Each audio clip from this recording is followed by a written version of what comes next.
From the greatest sports town in modern history, New York City. Welcome to the most exhilarating sports talk on YouTube today. The Entertainer, talking sports. So mute your device, dial your phone, and prepare yourself for the pinnacle of sports talk on YouTube. The Entertainer, talking sports. Monday nights, only on YouTube.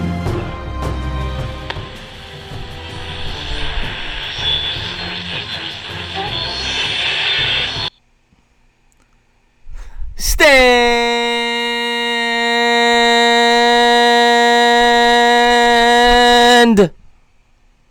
up, New York sports fans. What is going on, everybody? Let's pop in and say hello to all the subscribers. What is going on? Odell Beckham, to Cameron Newman, OTB Mods, MH, Steven Evans in the house, bends the knees, City for Real in the house, Danny Fleming, OTB Mods. Thank you for being here. Hope everybody is having a great start to their work week.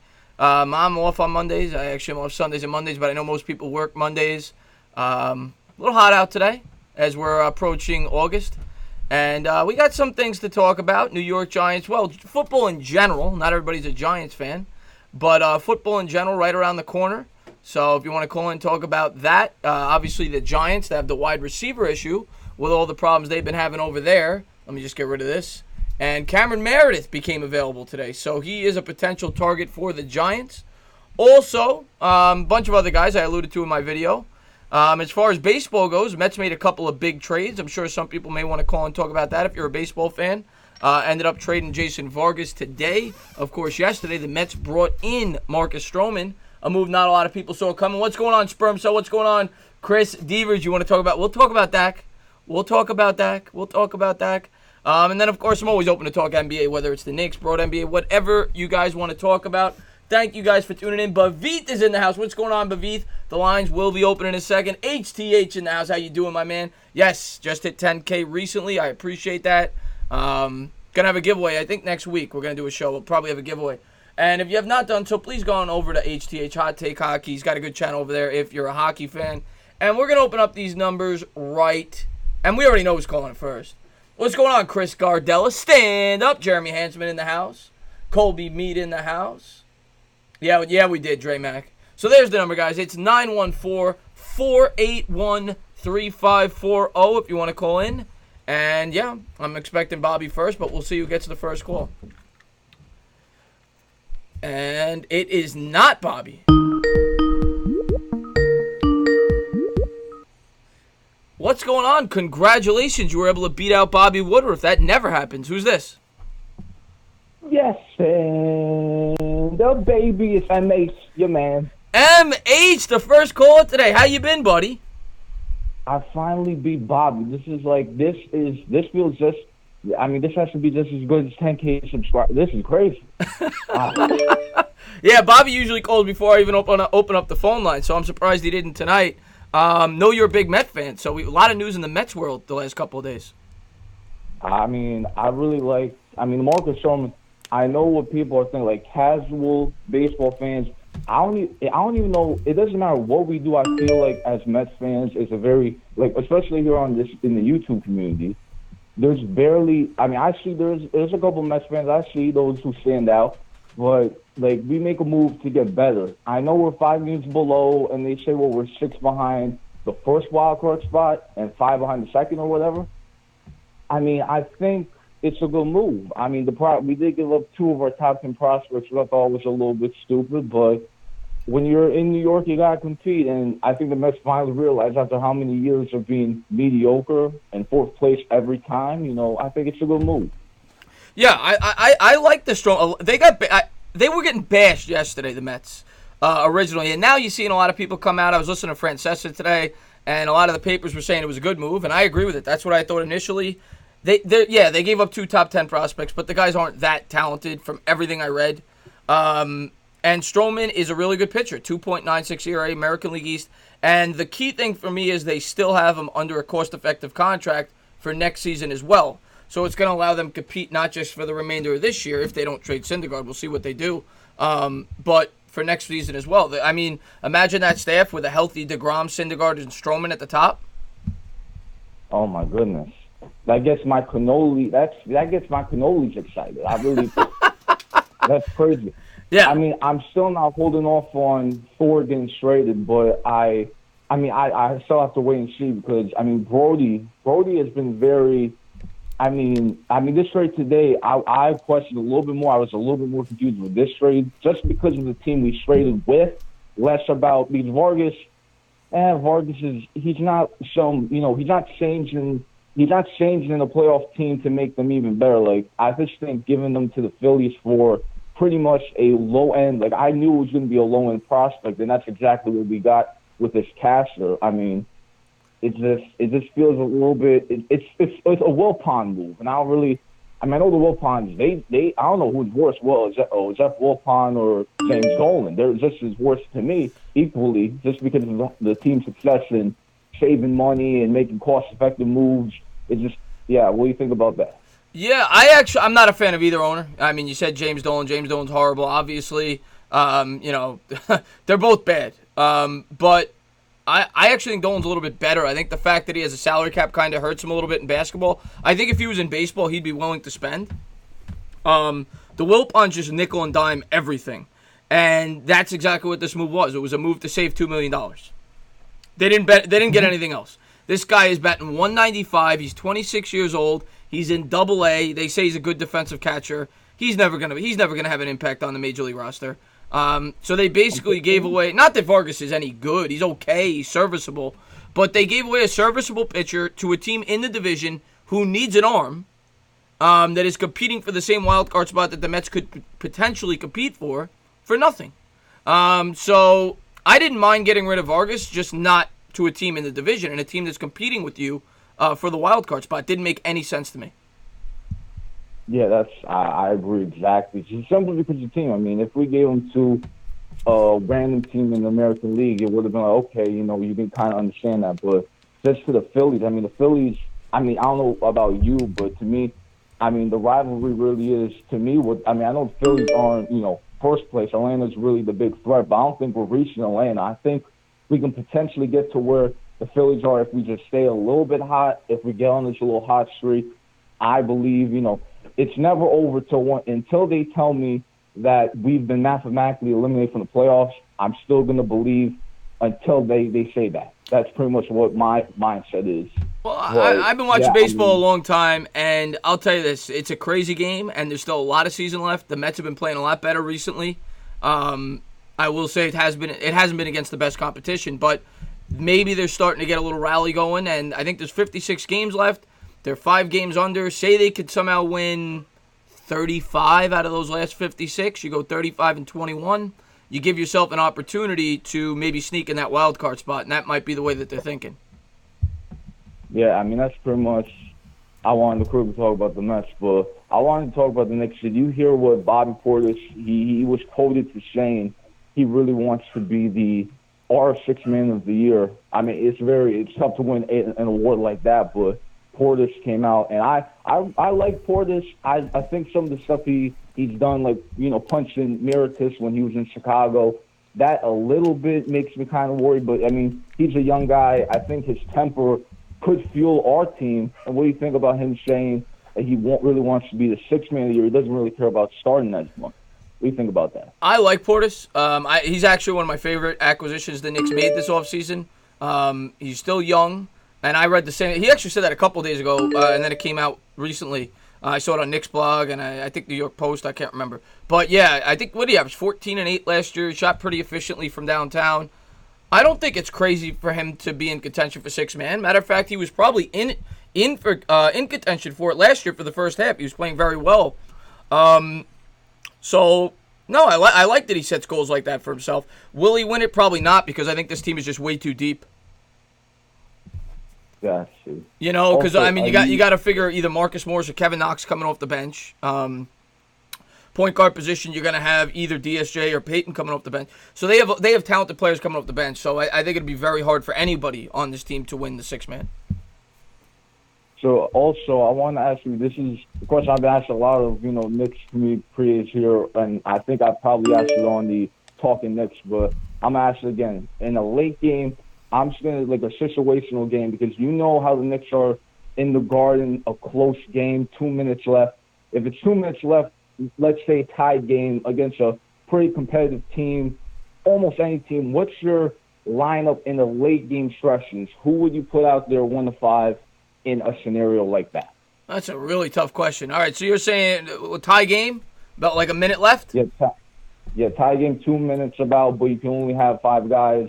You can't really, I mean, I know Fizdale tested out last year because it was kind of a lost season, but he tested out offensive and defensive swaps. So, like, he would have Schreier in and then put in Dotson. But if you just need 5 guys to stay on the court, who are those 5 guys you're picking? Whether it be veteran, young guy, like what mix would you have in a tie game? What would it be? It all depends on, the circumstance of the game, how the players are playing. Look, you mentioned Trier, for example. I think he's the type of guy that if he's playing really hot, he might be in there in that situation. But, just for argument's sake, who would I have out there right now? I'd have Mitch at the 5. I'd have Julius Randle at the 4. I'd probably have Morris at the 3 because he's a veteran. He's a good defender. I think I'd have Morris at the 3. I got to see how Barrett plays, but as of now, I'll say Barrett at the 2, and I'll say Elfrid Payton at the 1. I agree with it a little bit. I was thinking before in my mind a little bit that it would be like I was thinking before like a mix before the free agent game. I was thinking a mix of like maybe a Dennis and Frank mix, but we still haven't even seen that type of mix, and we still have to see how everybody develops and everything. But yeah, that's pretty much what I want to talk about. I know you got people online. I'll talk to you very soon, entertainer. Stand up, Knicks fans. All right, buddy. I appreciate the call, mate. Great subscriber, man. I appreciate that, buddy. Thanks. And just want to say hello to a couple people before I talk. What's going on, Delano? What's going on, Afghanistan? Eagles, UK, DeBear, Pigskin Pete. Go check him out, by the way, if you haven't done so. Chris Gardella in the house. Yeah, well, you got to hope, Chris Gardella. What's up, Dane Martin? Thank you for tuning in the stream. I'm Sam in the house, and King's in the house. What's going on? Who's this? It's Chris. Chris. The Cowboys fan. Oh, Chris the Cowboy. What's going on, buddy? How you doing, man? Hey, first I want to say I love your channel and Bad Dog channel. I love watching you guys more than I like watching any Cowboys YouTubers. You guys are great. That means the world to me, man. I really... Chris Stevers, right? Yes, sir. Yeah, I appreciate that, buddy, man. Thank you for being a great part of my channel. Yeah, man, I never thought I'd be calling New York, but I am right now. I know in the comments, and you said it before the show started, you're a big... Obviously, you're a Cowboy fan, and you wanted to talk some Dak Prescott. Yeah, I'm getting ready to go in GameStop and get my copy of Madden, but we were having, like... I don't know why. Look, I understand he doesn't throw for more than 300 yards a game and all that, but winning is winning, and I know people say he's a game manager, but he's a game manager with big playability. You've seen it seasons. I don't understand why people think he's just not a good enough quarterback and why he's blamed for having talent around him. I think he's a good enough quarterback to win. I would never say he's not. I think he's an average quarterback, but that's all you need with the team that you guys have. You have a really strong offensive line. You've got Zeke if he signs that contract extension, which I fully expect him to. Amari Cooper's a top 10 to 12 wide receiver in the league, and you have a really good defense. So do I think he's like a guy that's going to put the team on his back? No, but there's very few quarterbacks who do. But I think he could get the job done. I just don't think he's an elite quarterback. I don't think he's an elite quarterback either, but I think he's on his way to being a very... I mean, people said that about Tom Brady. You hear all that crap on FS1 and all that with him being Brady-esque and all that. I don't know about all that, but he's on his way up. I think every year he's taking a step. Let me ask you this about Dak. Because I don't know, to be honest with you. Do you think because they're going to, when the Cowboys give Dak the money, $33 million a year, we'll say, they pay Zeke, and we'll say they pay Amari Cooper. Let's say they pay all three of those guys. You're talking upwards of, what would you say, $65 million a year for those three per year? Yeah. So if you're paying, let's say $65 million. If you're paying those guys $65 million a year, do you think the Cowboys are going to be able to compete on a consistent basis going forward after that? I think we all know the cap is a joke. Yeah. and you can extend. I saw a Bad Dogs video about the Eagles, but you also have other contracts that are ending soon. Mm-hmm. Well, yeah, no, I don't think we're going to re-sign Byron, which is fine. I want Jalen over Byron, so I'm fine with letting Byron go. That's fine. I think they're going to let like a lot of our corners leave, like Brown, and he's going to end up walking. He'll get a decent contract. Byron's going to be overpaid. I mean, he's only played corner 1 year. Granted, he did awesome, but he didn't give me any picks. He shut people down, but he didn't get me no picks. Right. I need Jalen locked up. I think they overpaid for DeMarcus Lawrence. I said they should have paid him last year, but what did they give him? Like $20 million a year? He's the highest paid defensive end. Yeah, I knew it was a big deal, a big contract. Yeah, they got Mack and Miller or Von Miller as outside linebackers, so he is the highest paid defensive end.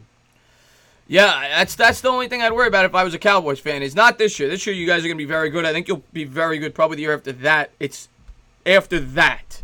Because I think you're going to have to retain these players, you're not going to be able to you're going to have to retool your offensive line. You're not going to be able to keep all those guys. LC, in my tackle, he's going to be gone. I think LC is going to be gone. Yeah. But I mean, you do have a really good young defense too. So I mean, the Cowboys are in good shape, definitely for the next 2 years. I think that they're the front runners of this division. I've said that. Most people say the Eagles. I think it's the Cowboys.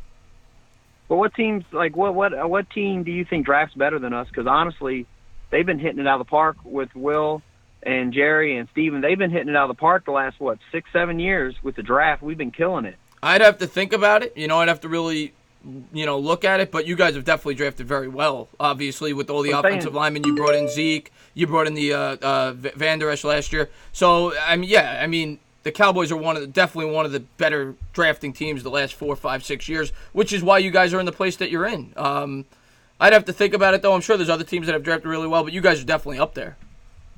So you can let talent go as long as you keep drafting well. That's the thing, yes. But as you get better, you're not going to be drafting as high.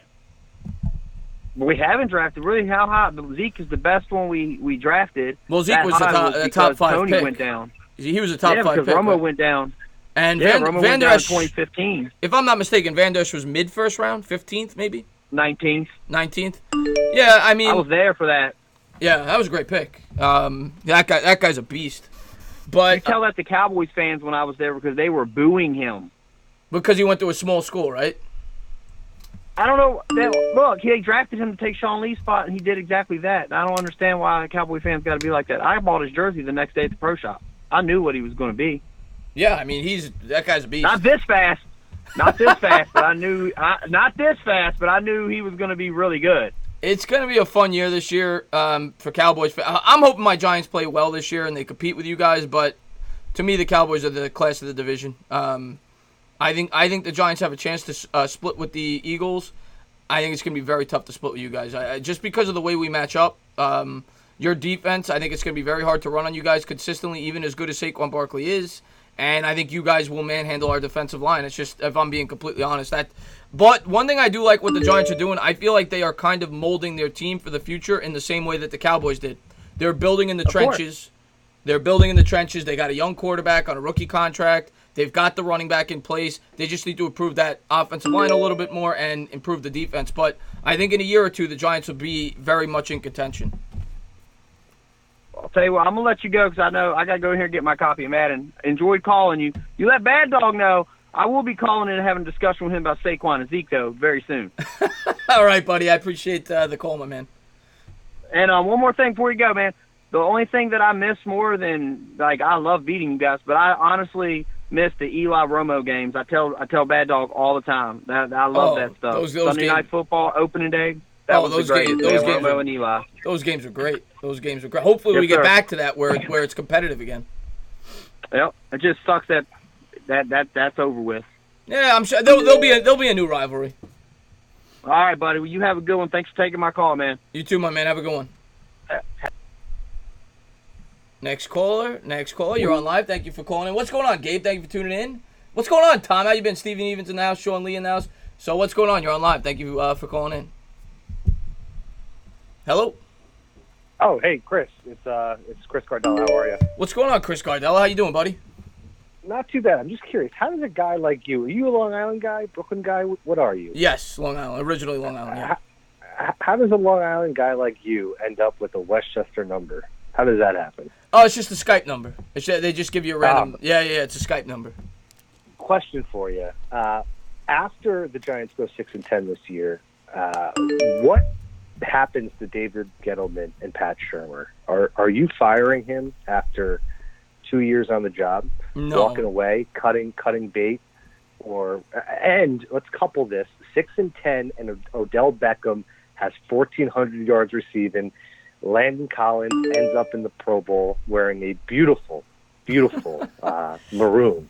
Okay, what happens then? You're going to let David Gettleman have another shot at this of piecemealing together a patchwork quilt of senior citizens like Golden Tate, who's God only knows what he's doing in the offseason trying to. What does a 31-year-old need fertility drugs to get a girl pregnant? I mean, what's going on there? These drugs are used to mass steroids. I mean, this is a concern if you're a Giants fan about the state of the organization. All right. Now here's what I'll say. Dave Gettleman, there's no way I would fire him after this year, even if they went like 2-14. The following year, he's definitely on the chopping block if they're not improving. Here's the thing I'll say about Dave Gettleman in his defense. Now, he has made a lot of brash moves, right? And a lot of moves that a lot of people disagree with, and some people agree with. Trading Odell Beckham, right? Drafting Saquon Barkley over a quarterback. So he's made some moves that has made people scratch their heads. Drafting Daniel Jones 6th overall. But he inherited a mess. Jerry Reese did not draft well for 7 years. And I think, and the Giants are this type of organization. They always have been. I think they're going to give him at least 3 or 4 years to fill out his plan. And his job is going to live and die with Daniel Jones. If Daniel Jones is not a good quarterback, Dave Gettleman's going to be fired. It's as simple as that, and so will Pat Shurmur. But I think you need to give him a full year as the starter before you start firing people. If next year Daniel Jones is the opening day starter, the Giants play horrible, Daniel Jones plays horrible, I think Gettleman will be fired. But this year, no matter what, I don't think either one of them's on the chopping block. If Sam Darnold goes 35-10, 4,500 yards, that's not enough to say sorry. And you guys go 4-12, 6-10, something like that. By the way, I don't know if you can tell, but I'm not a Giants fan. No, I figured. No, I mean what Sam Darnold does has nothing to do with. I mean, people go back and say that, but Saquon Barkley's great. It's going to come down to Daniel Jones, because if Daniel Jones is good, I don't care about Sam Darnold. Daniel Jones is my guy. We got Barkley with him. It's going to come down Daniel Jones. He's going to live and die with Daniel Jones, and for Daniel Jones to succeed, I think they're going to need to improve that offensive line even more so than they have, and they're probably going to have to bring in another top-tier weapon in next year's draft or free agency when they have $100 million to spend. But I don't think this year either one of them should be fired. Yeah, well, I think you might see something happen if they're 4-12, 6-10. I think the way David Gettleman handles himself with the media, I don't know if you've seen this, but in his press conferences, he's kind of got this holier-than-thou kind of condescending tone to the media, and that can work if you're going 12-4, 13-3. But the New York media is going to turn on you in an instant the minute they smell blood in the water, and I just don't know if he's going to be able to survive it. I think the Giants might just cut bait and say start over. My last point, and then I'll let other callers get in on here.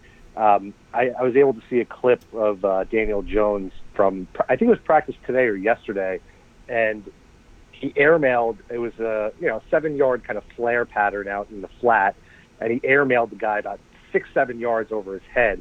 And as a suffering Jets fan, I don't know if you can hear in my voice how painful my life is. Right. I just had flashbacks of Christian Hackenberg, and I think it's a fair to wonder. I don't think Daniel Jones will see the field this year, but I think it's fair to wonder if he ends up similar to Christian Hackenberg. Does this guy ever see the field at all, or do they say, "Geez, this is too much of a disaster," and save him from himself? Thanks, Chris. Appreciate you letting me call in. Good luck. Keep up the great work. Love the show, and I'll be in the chat box. Thanks, bud. You got it, my man. Thank you for the call. I really do appreciate it. And as far as, let me just get the next caller here. By the way, thank you to everybody. Can't say I'm on the phone, so it's hard for me to say hello to people. Kid Blue, thank you for tuning in. Pumpkin Moose, thank you for tuning in. DeBeer, thank you for tuning in.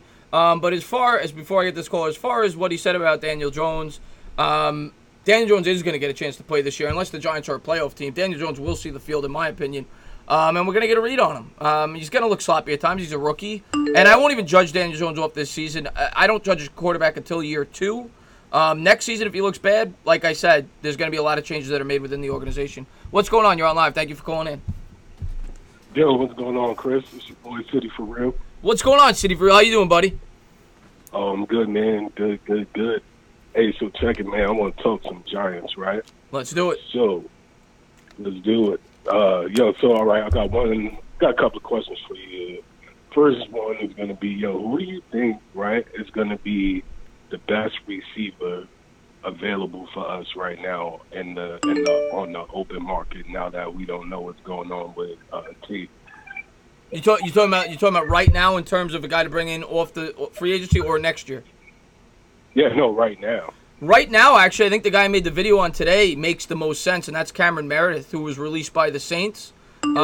He's coming off 2 injuries, and he's a complete flyer, but he's still very young. He's 26, 27, and you'd get him on a cheap price. The Saints just released him, and he's worth the shot. He's a tall receiver. He's had success in the league. I think bringing in Cameron Meredith makes a ton of sense. Cool. Sounds good. And then, so who do we start at cornerback this year? I think it's definitely Baker and Jenkins to start the season. Beal could take over if we trade Jenkins at some point, which is very possible. If the Giants fall out of it, I think they will look to trade Jenkins. Beal, of course, has been hurt so far in camp, but I think he will be the second corner if and when we trade Jenkins. Yeah, see, I thought maybe Beal and Baker. Yeah, no, Jenkins is definitely going to start. Field, No, Janoris Jenkins will definitely start because he's the only one with any experience. And Julian Love has a shot at slot corner, and they've actually played Julian Love at the safety position a little bit in training camp, which I found interesting. Oh, really? I didn't even peep that. And then last one, what are your thoughts, man? You think our O-line is going to hold up this year or what? Because I know those guys are all new coming together and stuff like that pretty much. Yeah, I think it's going to take a little time. I don't think it's just going to happen right away. Probably the first couple of weeks, there's a good chance they won't look completely sound. Because like you said, I always say this, I don't care if you've got 5 great offensive linemen. They need to learn how to play together as a unit.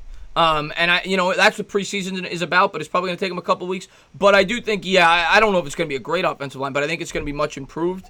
Because they're improved at every spot. I mean, last year, Jalapeno was the starting center. He got hurt, played well the first 2 weeks. He's back. You got Remmers, who's anybody's better than Flowers. Obviously, the left side should be stronger, and Zeitler is one of the best guards in football. So I think that the Giants' offensive line will at least be average this year, but it may take a couple of weeks for them to hit their stride. Yeah, I'm thinking more like, I'm thinking they're going to hit their stride, I want to say probably week 6 maybe. Yeah, I hope it's sooner than that, but that's probably, a smart way of looking at it. Probably week 5, 6. Because I don't want to jump the gun, like, you know what I mean. But I think they're gonna do good. But I'm thinking it's gonna be more like, where we'll see them gel together in about the 6th, 7th week. Yeah, it's gonna take time because you have a completely new right side of the line. So the left side should be obviously familiar with playing together. They played together a whole year last year, but a complete new right side of the line. But I think they'll have a good year, the offensive line. I really do. Well, good compared to what we're used to seeing anyway. For sure. Well, Dan, I'll let you get back to some other calls and stuff like that. Keep up the good work, and I'm going to continue watching the show, brother. You got it, buddy. Thank you so much for the call, man. I really do appreciate it. All right, let's take this. And thank you, Nelson, for the super chat. I really do appreciate that. Thank you very much. Nelson. What's going on? You're on live. Thank you for calling in. What's up? The Entertainer Talking Sports. Stand up. I think we've got Gangrene David on the line. What's going on, buddy? What's going on, man? It's been a while. Yeah, it's been a while, man. How you been? I've been good, considering that when I watched Bad Dog's video on saying that Daniel Jones will be better than Sam Darnold, it got me scratching my head a little bit. Yeah, Bad Dog does not like Sam Darnold. I don't know if you've gathered that. I can tell. Yeah. I know. But I do have to give a shout out to Bad Dog. Of course, he's my guy. I love Bad Dog, and he's a great football fan. He's a great video maker. Make sure you sub him up. But oh my God, I'm sorry, but watching that video, coming after my quarterback. Oh my God! Like I had to scratch my head about like, dude, that's my quarterback, man. Like, come on, man. How do you think your Jets are going to do this year? Be honest. All right. Well, here's my kind of total offseason recap. So I think we saw a lot more positives than negatives. So I think I'm just going to give a recap from where I stand. So we also got excited when the Jets brought in Le'Veon Bell and C.J. Mosley. Those are the two biggest splashes that they made. And then also the Jets brought in other guys like Jamison Crowder to bolster up the receiver depth chart. They also brought in Brian Poole from the Atlanta Falcons. And not to mention, they also have a lot of young talent on their team that they're revolving around, like Leonard Williams and Jamal Adams and Avery Williamson. And they also have Tremaine Johnson, which they gave a big contract to the year beforehand. And not to mention the fact that now their coaching staff looks more established now than probably in the years past. Because one guy you didn't even mention, I don't think, was Quinnen Williams. Did you mention Quinnen Williams? Yeah. Yeah, I think he's going to be unbelievable for you guys. He was my favorite player in this year's draft. You have Leonard Williams, who I think is a great locker room leader. He's playing for a contract, and he's also a pretty solid run stopper. You also have Henry Anderson, who's coming off a career year in sacks, so I think he's a very under the radar kind of guy. And you also have Steve McClendon, who brings that veteran presence. And mixed with all that, you have Greg Williams, one of the best defensive coordinators in the league, who I actually got the opportunity to meet at training camp yesterday. It was amazing. I like Greg Williams. I don't like your head coach, but I like Greg Williams. Well, here's the thing about Adam Gase, and I kind of want to talk about that. As much as I'm still skeptical, I was not a fan of the hire either. But just like you guys are supporting Daniel Jones, I'm buying into. Oh, you should. You always got to support your team. I'm not telling you not to. Well, I'm looking at the positives, because the thing with Adam Gase is that, like, he's not exactly considered the best head coach in football. Of course, the resume never spoke for itself. Of course, he did make the playoffs in his first year with Ryan Tannehill having a career year before he got hurt, and he actually failed to stay healthy. So, if you look at Adam Gase, of course, we were not a fan of the hire at all. Like, I myself wasn't. Like, I wanted someone like Mike McCarthy. I wanted someone like Matt Rule. Todd Monken was probably the guy that I really wanted, but the Adam Gase hire came out of nowhere, and I was just not happy about that, because I'm still skeptical about this hire, because this is now a situation where I would agree with certain people, especially Bad Dog on this, where the Jets are in a combustible situation, because like it or not, Adam Gase, regardless on the resume, is an experienced head coach, and he's an offensive-minded head coach, and the Jets brought him in here to develop our young quarterback, and he's made that case throughout a lot of his press conferences throughout the media. And I've seen Adam Gase, even yesterday at training camp, he's talking to Sam Darnold, so he's kind of really working to maintain a relationship with Sam Darnold, and that's one of the sole reasons why he came here to coach this team, because he wants to have the opportunity to work with a young quarterback. He's worked with a mid-tier quarterback like Ryan Tannehill. He's worked with, Bad Dog says Darnold stinks. Bad Dog, I think I need to give you a lesson on Sam Darnold, man. But anyway, as I was saying, I think fans are buying into Adam Gase and the way how he's addressing the media, how he's answering questions. He's not exactly, acting like an asshole. He's kind of more poised now in regards to the media. And of course, now Adam Gase has a lot more talent to really work with. And he's now working with with a guy who's considered one of the best running backs in football. He's working with a young quarterback, and he's working with young playmakers who I think could really mold into I will not say top 10 offense, but I think it could definitely be an offense that people are sleeping on. I think the defense could be a potentially top 10 with their playmakers that they have, young playmakers, especially C.J. Mosley now being the workhorse of that defense. I love your optimism. Well, I'm a Giants fan, but I never root against the Jets. I just want to say thank you to City for Real for that super chat. He says quads for the most total yards. Can he win MVP? Saquon Barkley, and thank you again. Saquon Barkley, if the Giants make the playoffs, will definitely be one of the front runners for MVP. There's no doubt about it, because the whole offense is going to revolve around him. But as far as the Jets go, I think you guys obviously are a much improved team, right? I think Sam Darnold, year 1 to year 2, is definitely going to take a step up. I, unlike Bad Dog, actually do like Sam Darnold. I think he's going to be a good quarterback. I don't know if he's going to be great, but I think he's going to be good. I think your offensive line improved a little bit. You guys brought in some former All-Pro. I can't remember the guy's name off the top of my head. Alexis Snelly from the Raiders. That will make our offensive line significantly better. Not to mention the fact that we also have Frankie Pollock, who worked with stellar offensive lines like Dallas in the past. So the spotlight falls on him. In regards to Sam Darnold, I think I want to give a little lesson on Sam Darnold right now. Sam Darnold is a quarterback out of USC who I really enjoyed watching. The fact that anybody would compare him to any other USC quarterback has got to be the most ridiculous thing I've ever heard. If you are comparing him to other USC quarterbacks, put a red dot on your nose and call yourself a clown. Especially if you're comparing him because no, I'm being dead serious because every quarterback coming out of USC has played under different coaches, different schemes, and has came out of different quarterback classes. Sam Darnold was supposed to be coming out. You must admit though. You must admit, and I like Darnold, but you must admit it's not the best of omens after you drafted Mark Sanchez coming out of USC. But I agree with you. I do think Darnold is going to be a borderline top 10 quarterback in the league if you could surround him with the right parts. If you could improve the offensive line. Le'Veon Bell, I think, is going to struggle more than most Jet fans think this year. I really do. I think he's going to be good.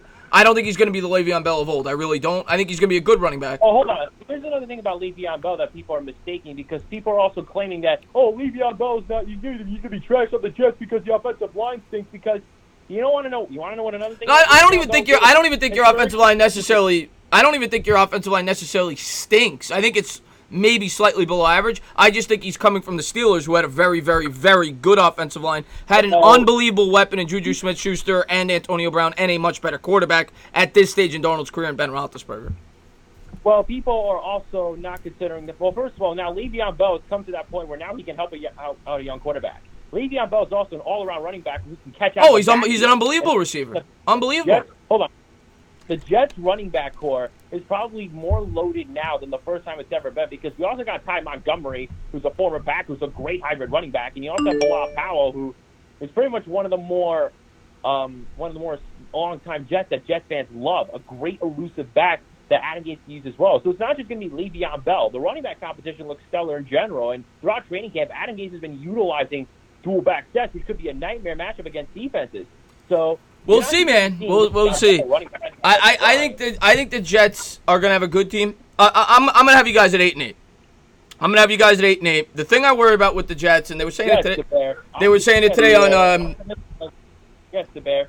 I'm reading this dude's question in the chat. Another Jets fan trying to convince himself. You know what? Yeah, I am actually. You know what? I am convincing myself the Jets will be better than 6-10 because we did not spend $100 million to use the top 3 draft picks to go 6-10. And we did not get new coaches, coaches, and build around a young quarterback to go 6-10. I am convincing myself. You know what? I'm an excited Jet fan. I am excited. Well, you should be. You guys spent 100. Come at me, Giants fans. Come at me. Come at me. All right, Gangrene. We're gonna. A young quarterback with promise, a great running back, young playmakers, new coaches. People are sleeping on us. Mark my words. Come at me.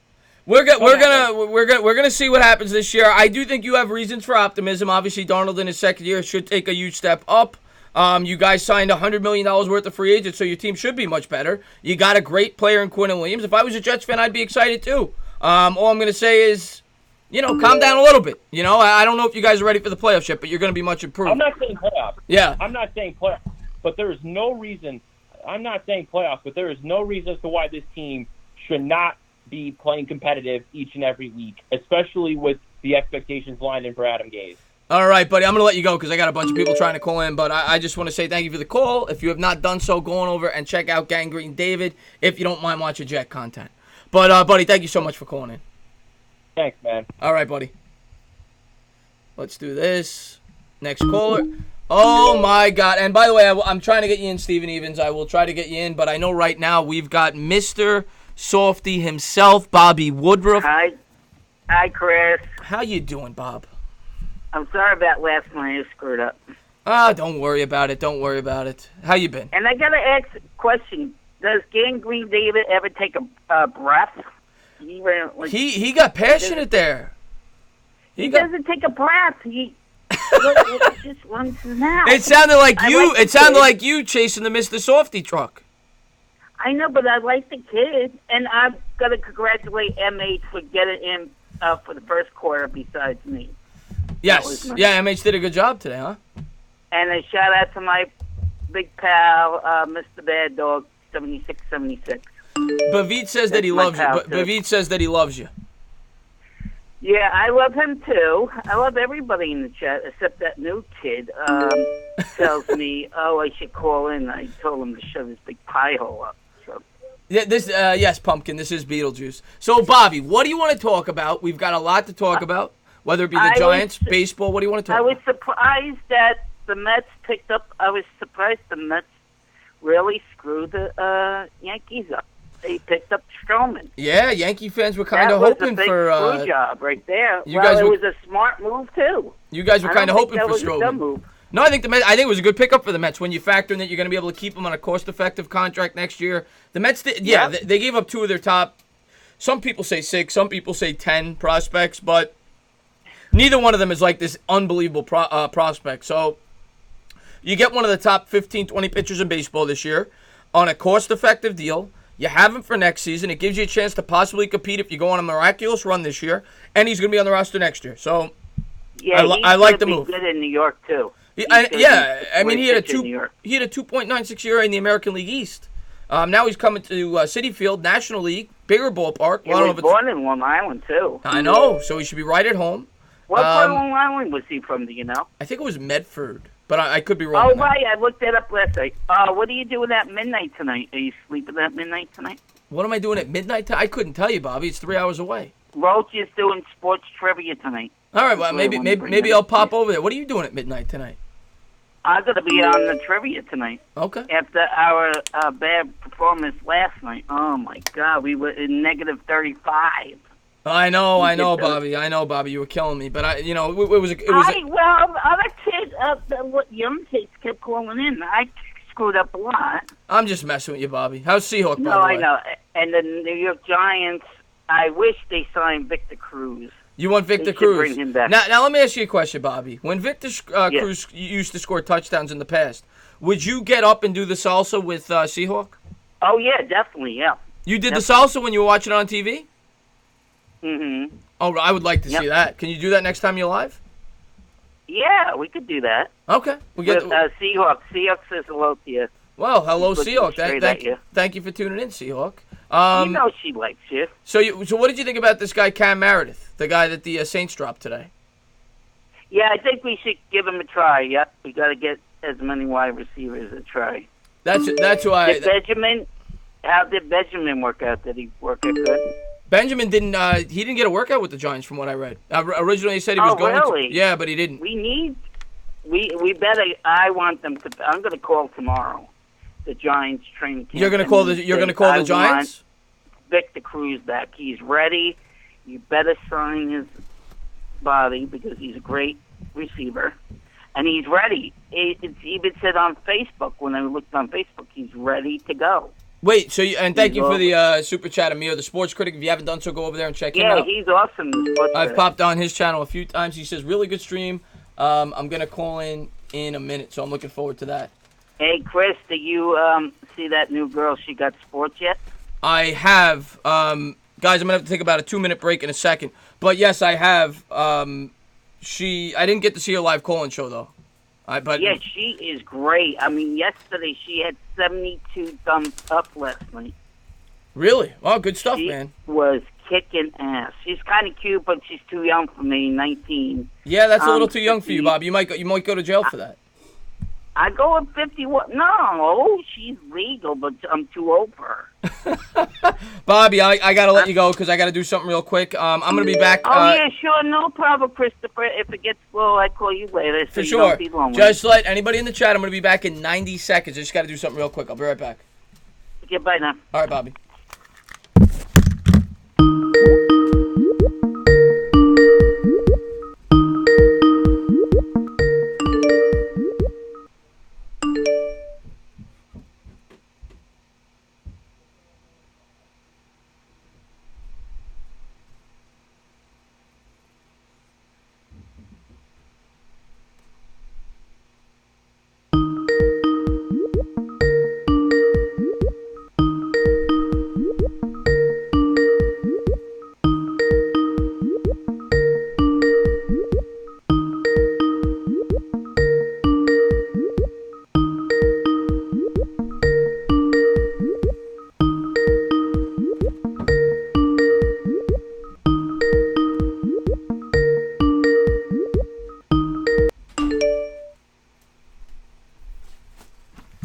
right, sorry about that, guys.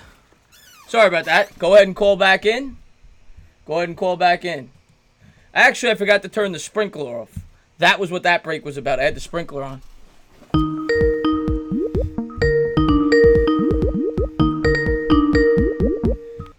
All right. Next caller. Thank you for calling in.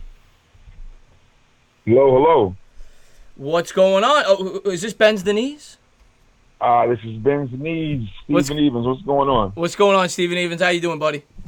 I'm well. Thank you. Listen, couple of things, man. One, and I just want to preface this by saying that I'm a very big Saquon Barkley fan. I'm glad we drafted him instead of the other cat. But I was watching some footage from training camp, and he's definitely trying to fill the role of being a leader. Keeping everybody motivated, being positive. Hopping and bopping around, clapping and saying all types of positive stuff, and I appreciate that. Just for me, a semi-old school football fan, like I still feel like he is like a year away from his words actually carrying the kind of weight that he would need them to carry for him to be an effective leader. In my mind, I feel like some of his teammates still see him as like, man, you were just a rookie last year. It's your second year. Maybe, calm it down a little bit, trying to keep me pepped up. Like, this is your second year in the league. So I could be totally wrong, but I know if I was a veteran, even a 3-4 year veteran, it would be a little annoying knowing that this second-year guy is taking the responsibility, trying to keep me pumped up and motivated. It would be a little annoying. I kind of get where you're going with that. Unfortunately, last year, he was the leader. He was pretty much the leader of the team in his rookie year. But I think that's why the Giants brought in some of the veterans that they did. A guy like an Antoine Bethea, Golden Tate. I think they brought in veterans to kind of be the leaders in the locker room. But Barkley, I love Barkley. Just like you said, to me, he's my favorite. He's going to end up being my favorite player ever.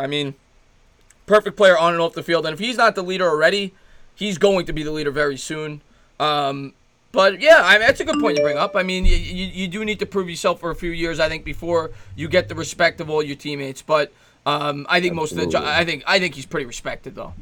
Yeah, I just feel like in your first 1, 2, 3 years, especially if you've already been tapped as the future face of the franchise and that sort of thing, maybe do most of your leading by actions on the field, both game day and practice, and just your actions off the field. And then towards the end of year 2, year 3, or whatnot, definitely, become more vocal. But that could definitely be a nitpicky thing, and I'm definitely not going to dwell on it. But what I will say, too, as it relates to the receiver woes that we seem to be having early on in camp, which is obviously unfortunate, right? For me, I would kind of think a little bit outside of the box, especially if Golden Tate is looking at, I think it's the first 4 weeks suspended, right? Until we hope it gets revoked a little bit, but I think it's going to be all 4 games. Okay, so if we've got him, if we can kind of educatedly guess that he's more than likely looking at missing the first 4 weeks of the season, and then you got Sterling with the fractured thumb or what have you, right? And even our rookie from Auburn. Yeah, Slayton. I think he tweaked the hamstring or whatever. Listen, what consideration do you think the coaching staff would put into, and I'm not quite sure how out the box this is, right? But maybe run Evan Ingram at one of the wide receiver spots, because I believe that we are kind of semi-deep at tight end, right? There's a couple of players at that position that we liked, right?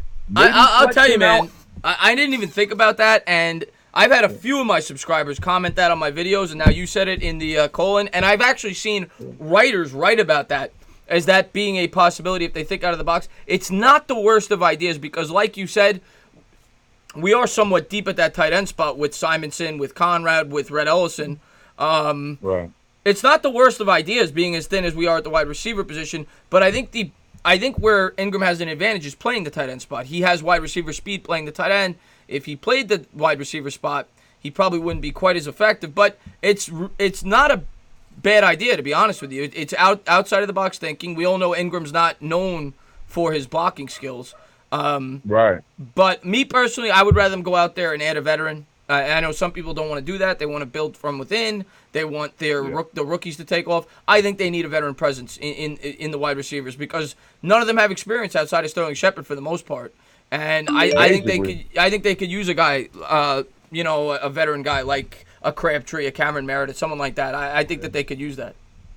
And listen, with Evan Ingram, whatever advantage he may or may not lose speed-wise by being flexed out into one of the wide receiver positions, he'll make up for, with his size, because he still has a tight end frame-esque, right? He would still be bigger and thicker than most wide receivers, and it's not like he'd be flat-footed out there running. So, for me, it's definitely just an idea. And also, too, for me, this would be a successful season if the guy that we got, I think it's from Old Dominion, the X-Man. Absolutely. Listen, if he can improve and show me some bend and some push, off that edge and just show that he has the tools, I would definitely enjoy that.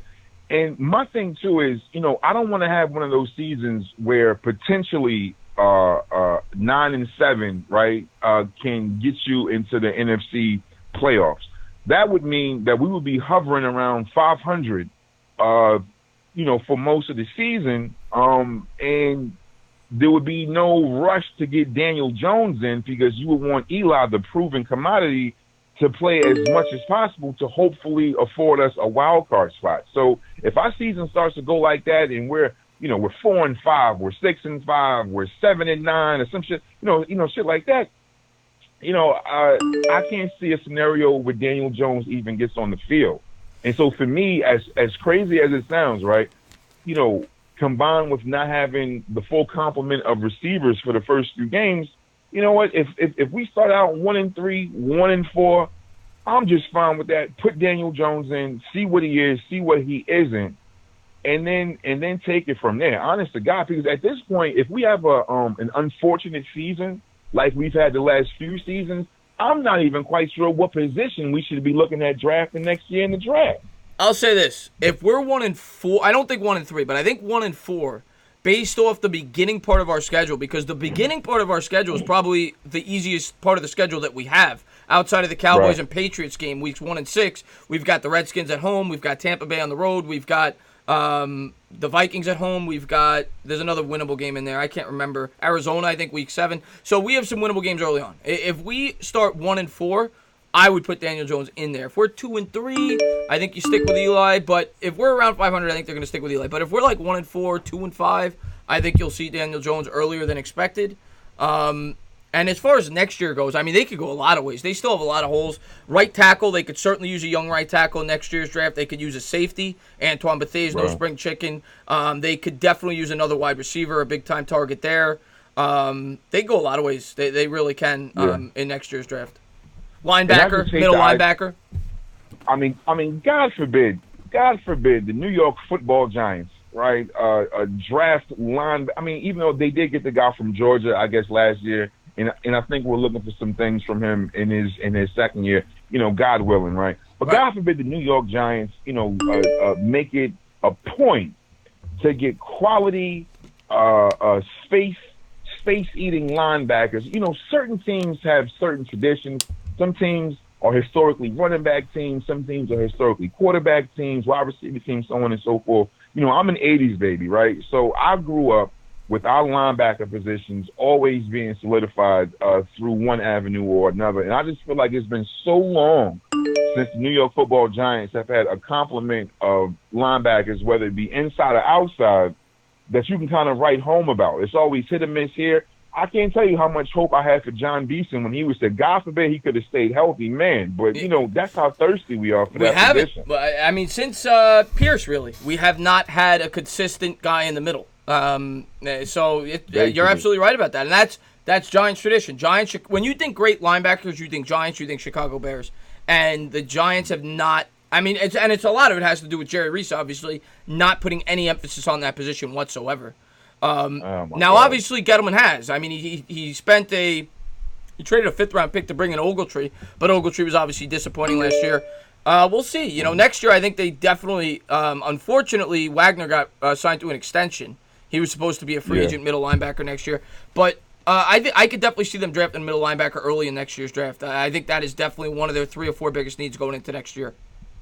All right. And last point, I'll let you go, and thank you for the call. Listen, maybe you can give us, the callers, and those of us in the chat, maybe you can give us one name on either side of the ball that maybe none of us have really heard about, don't really know too much about, somebody who is yet to be discovered that quite possibly could pop out of nowhere, which is what teams like us who are trying to build from within kind of need, people who weren't expected to hit to actually hit. If there's one person on the roster that has that kind of talent, please shed a light on it for me, and I'm sure we'll all be appreciative for that. Now, most dire Giants, I'll say it right now, most dire Giants fans on the offensive side of the ball are going to know these guys, but they're not really well known in the sense that they were both undrafted free agents. I think Reggie White Jr. has the ability to maybe make an impact. He's a tall wide receiver out of Monmouth, very productive. A lot of people like him. And I'll say C.J. Conrad. A lot of people like C.J. Conrad, the undrafted tight end, and he's really impressed the coaching staff. So on the offensive end, I would say those two guys.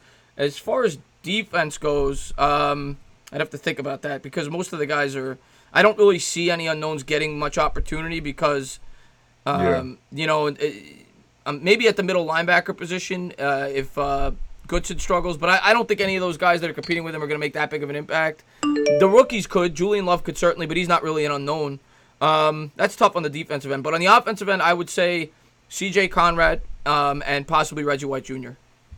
Right. And I probably lied, but this will be my last point. For everybody around the league, right, who likes to say that Ezekiel Elliott is the best running back in the league or whoever somebody's pick is. And again, I'm a Buckeyes fan from way back, right? So I've seen Zeke, from Rip, and he's definitely special. But can we just stop the debate? And sometimes it's hard because Saquon is only in his second year. Hands down, pound for pound, attribute for attribute, from soup to nuts, from personality to ability, Saquon Barkley is, by a decent margin, the best running back in the National Football League. There is no argument. It's not even close. I have this argument all the time. I was talking to a girl the other day. I have this argument all the time with Zeke and Saquon, and it's not even close. When you watch the two on the field at the same, they're not even comparable. I'm sorry. I know Zeke has more of a body of work, but the things Saquon can do, Zeke couldn't dream of doing. Zeke is great. I'm not taking anything away from Zeke. He's better at blocking probably. He's probably a better short yardage runner. But in terms of an all-around back and a weapon, it's not a knock on Zeke. Nobody is Saquon. I mean, he's a once-in-a-20-year back. Absolutely. And listen, I shout you out all the time. So if and when you start developing merchandise, I want my goddamn Bends the Knees T-shirt so I can represent it proudly. Very much, please. You got it, man. I'm hoping to have merch up in the next couple of months, and that will be one of the shirts I make up just for you, buddy. No problem. Thank you so much. You got it, man. Have a good one. Later. Great subscriber of mine. Enjoyed that chat. What's going on? You're on live. Thank you for calling in. Well. If it is not the movie critic, what's going on, Amir? How did you know? I didn't even get. I know you. I dream about your voice every night before I go to bed. What's going on, buddy? Well, Reed kept telling me to call in, so I said, okay, I guess I'll give it a try. I didn't think I'd get through, but I got lucky somehow. So what did you want to talk about? So, yes. I have to ask you a question about the Giants. So what do you think about all the stuff that's going on with the receivers, like Golden Tate being potentially suspended or hopefully not? I hope they rescind it. Also with the, injury to Corey Coleman and, Yeah, I mean, obviously it's a problem right now. Obviously the Giants are incredibly thin. I see I see Cop Pizzle saying he's not worried about it. I don't know how you're not worried about it. They have one wide receiver on this roster right now that has any real experience in the NFL. That to me is a problem. I don't care, and that guy's hurt, by the way. With the sprained thumb in Sterling Shepard. But they need some experience. They need to bring in a guy with some experience, in my opinion. Even if it's to mentor some of these guys, you need a guy that's done it before, and I think the Giants will do that. I mean, they've already brought in a couple of guys, but they don't have much experience. T.J. Jones they brought in, and Amba Adetuwe. But I think they need to bring in a more established vet, and I think they will. I made a video on it today. Cameron Meredith's available. There's a couple of other guys. Crabtree's a guy that I would look at. Some people say Des Bryant. I don't ever see the Giants bringing in Des Bryant. Mike Wallace. Oh my God! Why? What? Des Bryant one? Like, I think they should bring him in. Like, give him a 1-year deal. I don't see why not? Why not try it out? Because I mean, Des Bryant wanted to play for the Giants 2 years ago, if you remember. Once he was cut from Dallas. I mean, I'm just saying. What do you think that's a bad deal? Like, I just don't see the Giants doing it. He's coming off a torn Achilles. He hasn't played now in a year and a half. And the Giants are trying to clean up the locker room. Des Bryant's not known as the best locker room guy. I mean, yeah, you're right about that. I just don't. So I'm not gonna be upset. I'm not gonna be upset if they bring him in. I just don't see the Giants doing it. By the way, I gotta say one thing about the Mets though. I was at the Mets Stadium yesterday, and they won the game, and it was amazing. I love Citi Field. I just wish the Mets were a better team. Citi Field's great. Citi Field. I've been to 11 baseball stadiums. And I'm a little biased. I'm a Met fan, but Citi Field to me is one of my favorite stadiums I've ever been to. I honestly been to both Yankees and Mets, and nothing against the Yankees. They are obviously the better team, but I think Mets have the nicer stadium. I agree. To be honest. I'll say this. When I go into Yankee Stadium, I feel like I'm at like a country club. It doesn't feel like I'm at a baseball stadium. I've been to 11 stadiums. My favorite stadium, Citi Field's up there for me. Wrigley Field is great. Fenway Park is great. Coors Field is great. San Francisco was great. Camden Yards is great. Mm-hmm. Go ahead. I have a question about the Mets, actually. They just traded Vargas. What were your thoughts about that trade for the Phillies? They just traded Vargas. What's my thoughts? I made a video on that too, but as far as Vargas... Oh, okay. No, that's okay. As far as Vargas goes, I mean, I think it was a stupid trade. I mean, I don't mind... I mean, the Mets did it to get money. They got $2 million, but you traded him within division. You got nothing back. You got a catcher who's batting 195 and he's 26 years old batting in Double-A. Doesn't make any sense to me. I would have rather them traded to anybody else in the American League. It didn't make sense to me. Yeah, and the funny thing was that I saw Vargas play yesterday, and then today I'm like, what? He's traded. What the hell? And he was pitching well yesterday. I think he's a decent pitcher. Cushman says he's a scrub in the chat. I totally disagree. I don't think he's a scrub. Vargas is a innings eater. That's what he is. I mean, he obviously, he's been hurt in the past, but his last 16 starts, 15 of them he gave up three runs or less. So he's not going to blow anybody away, but he's a professional pitcher, and professional pitchers are valuable. So I think it was a good deal by the Phillies. Yeah, I think Philly's got a guy who could be like a third. Like he's a decent starter. I don't know. What did the Mets get for him? I didn't really get to They got nothing. They got a 26-year-old Double-A catcher who's batting 195. and $2 million. That sucks because I'm a St. Louis Cardinals fan, I'll be honest with you, but I do like the Mets because it's like I just feel bad for them because they're so bad every year, and it's like I just want them to be good. Yeah. Do you think the Mets have a chance to make the wild card still or no? Realistically, no, but you never know. I mean, there's still 56 games left, and recently they've been playing better. For them, they have to, I'll say this, they have to get, for me to think they have any chance, within the next 12 games. What would they have to do in the next 12? They're 5 games under. So if they go 8-4, say they're a game under 500, or they have to go 8-4, 9-3 in the next 12 games, get to a game under or a game over 500. If they could do that with 44 games to play, then I'll start to say maybe they could do this. But they got to win like 9 out of the next 12. Yeah. You know what's killing you is the Cardinals division, honestly. Well, I mean, what's killing us is we're 5 games under 500 and our team's played like trash. The bullpen's awful. But we'll see. I don't have high hopes. Let's put it that way. Yeah. Man, I hope you guys make it somehow. Oh, you and me both, buddy. But anything else? Anything else, buddy? Yeah, it's always fun to see the Mets there. Yeah, so I want to talk about the Knicks for a second. Okay. Because we talk about the Mets and the Giants, might as well finish up with the third New York team that you like. So with the Knicks, right, do you think, because I hear a lot of buzz going on, do you think that they can make the playoffs since the East is so weak now? Or is that just I definitely think they can. I'm not picking them, but I think they can. Where do you have them ranked right now? If you were to do 10. I'd have them right around 10 in the East. 10. Yeah. Oh, okay. But I think they have a legitimate shot to get the 8 seed. I think if the things break right, if R.J. Barrett is good in his rookie year, if Kevin Knox progresses with the veterans they brought in, I think they could compete for an 8 seed. Yeah, I do. Yeah, that's awesome, man. I don't think it's that far-fetched. I mean, they brought in some good basketball players. And, you know, you got to figure the youngsters are going to play better year 2 with Mitch Robinson and Kevin Knox. Yeah, definitely.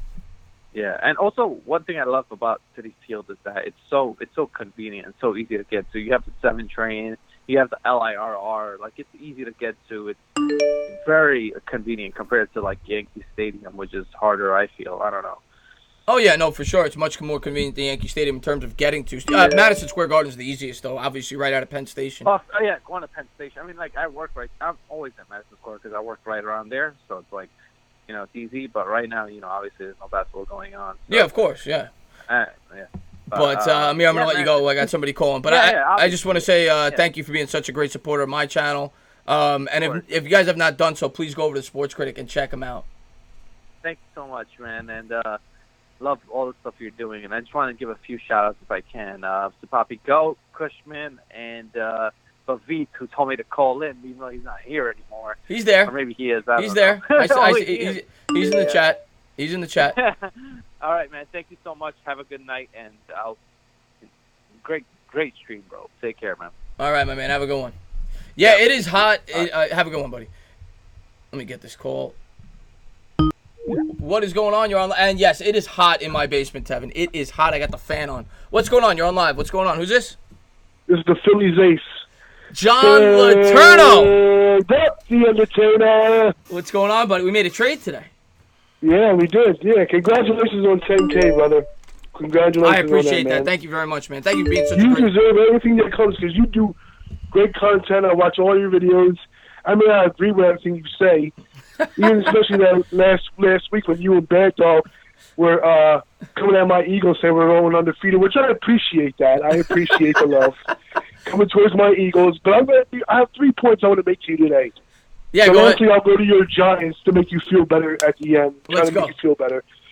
But when you come at my Eagles saying we're overrated, that Dallas should win this division, I just have a couple questions, a couple points, and then I'll let you respond real quick.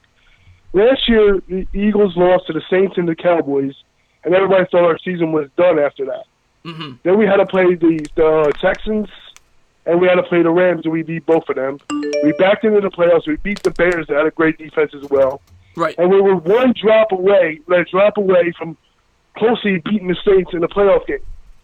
So how can you muster up to say that we're overrated for this year when in the last spots we're going to get players back, and we have a potentially a better running back, even though you say he has no hands or he's not a top five, which I agree with that. He's a solid running back, Jordan Howard. I just don't agree with people who say he's even close to top 5. Oh, yeah, I don't agree with that either, but he's an upgrade compared to losing LeGarrette Blount and Ajayi. He's been injured off and off the field. And I think the main point that you and Bad Dog both agree on is Carson Wentz being healthier. That's obviously the key to the Eagles' season is Carson Wentz, because you don't have a backup like a Nick Foles this year. And is Carson Wentz going to be good? You know, last year he was good statistically, but he was 5-6. But I mean, the Eagles are a very good team. I'm not going to say they're not. I just like, personally, if Zeke is not holding out, he has to be there. With the healthy offensive line now, with Frederick there and everything else, I personally like the Cowboys make up better. I think they have a better offensive line, even though I do respect the Eagles' offensive line. And I think the Cowboys have a better front seven on defense. So, and I think with the addition of Amari Cooper last year in the second half, the Cowboys had a much, much better offense, half 2 to half 1. Right. And my other point is for your Giants. I know I'm Eagles fan. I'm an Eagles fan and all that stuff, and I know you're going to defend your Giants to the day you die. But I think Gettleman is he has done you some injustices that's going to hurt you. Because if you think that you're going to have, like you and Bad Dog say that you's probably looking forward to 2020. But what happens if I would suggest, this is my opinion, that if you think you're going to, or going out for 2020s, which you think you're going to be a real upside for you guys, wouldn't it be smart to start Daniel Jones and have Eli be the guy on the sideline to coach him through the season? Because if you wait till 2020 and he turns out to be a bust, that destroys your whole 2020 season. And if you don't think he's going to be good anyway, why don't take the chance to try to see what you got now? Because if he doesn't, you'll be prepared for the 2020 draft, and you have more cap space and all the money that you're going to have for the 2020. So wouldn't it make more sense do it like that than put your eggs in basket and have Eli have a decent year and have maybe back into the playoffs, but do nothing to get? He's may not going to win the Super Bowl. We can be honest about that. For this year. Yeah, no. I just want to say thank you to Joe Moraes for the super chat. I really appreciate that. He says, just wanted to show my support. Keep up the great sports content. I really appreciate that, man. Thank you very much, Joe Moraes. But as far as what you're saying there, regardless of what I think is the right thing or the wrong thing, they kept Eli on a $23 million contract, in my opinion, for a reason. Eli has looked good in preseason. Eli's going to be the starter. But I'll say this, if they're not playing well, I don't care how good Eli's playing. If they are not winning football games, if they're 2-5, I want to see Daniel Jones because of what you just said. I want to find out what this kid has. If they're competing and they're in the playoff race, I think Eli stays. But if they're 2-5, 2-6, 3-7, I think the last 5 games, if the Giants are out of it, Daniel Jones has to start. Because it's after the bye, 2 weeks to prepare. I think that's the perfect time to bring him in. If I'm the coach and the Giants aren't at least 6-5 after 11 games, Daniel Jones is my quarterback those last 5. Right. So do you think if you don't make the playoffs, how much does that affect your 2020 draft? If Daniel Jones, the time that he does come into play, is mediocre at best. I'm just playing devil's advocate. He could turn out to be lights out and be great. How do you think that will affect your 2020 draft if he's mediocre at best? I don't think they're drafting a quarterback next year, no matter what. Because you look at Jared Goff. Jared Goff was horrible his rookie year. Carson Wentz wasn't great his rookie year. So, I think you got to give a quarterback 2 years, no matter how, even if Eli Manning sucked his rookie year. So, he did. Yeah, so I feel like it's at least a 2-year commitment before they even think about drafting a quarterback. I know that it's a quarterback-rich class next year. Giants are not taking a quarterback in next year's draft. Right. Well, I got one more thing to say before I go. Score! For Bad Dog. And man, I love your channel, man, and go Eagles. And one more thing, Nintendo. Hockey is a great sport. I know you had a hard time last week with your questions and stuff like that. Hockey is a great sport. Have you ever been to a hockey game? I've been to several Islanders games, and I'll tell you, I love going to a hockey game. It's arguably, I'll say this, I don't even like hockey. Out of the 4 major sports, hockey might be the best live sport. It is great. You ever watch the playoff hockey? Playoff hockey, I think it's 10 times better than basketball playoffs. In my opinion, I'm a hockey fan, but I'm just saying. Because basketball is more predictable than NHL. I've just always been, the problem with hockey for me, I don't think it's a great TV sport, first off. I think it's hard to follow the puck. The line changes. But the real reason why I never really got into hockey that much growing up, I was a huge basketball fan, and they're both played at the same time. So it was hard for me to be able to follow both teams simultaneously, and that's why I never really got into the sport. I do want to get more averse to hockey, though. I do like hockey. I want to follow the Islanders more this year. So I may try to do that. I do like hockey. I just don't know anything about the sport. Right. Well, keep doing what you do, man. I love you, man, and keep doing what you're doing. And the Eagles are going on the feet, like you said this year, man. You said it on your own channel. 19-0. They're going to go 190 next 10 years. Yeah, right. That's what I'm talking about. Go Eagles, baby. All right, John. Thank you for the call, buddy. All right. Great subscriber there. Great subscriber. And thank you so much, Amir, for the super chat. I really do appreciate that. He says, thanks for taking my call. What an amazing YouTuber. It was a pleasure talking to you. Here is a shot of Honey Jack somewhere. Let's go, Giants. Thank you so much, Amir. Go on over there and subscribe to the Sports Critic. He's such a great supporter. What's going on? You're on live. Thank you for calling in. Hey, how's it going, entertainers? JJ from Brooklyn. What's going on, my man? How you doing?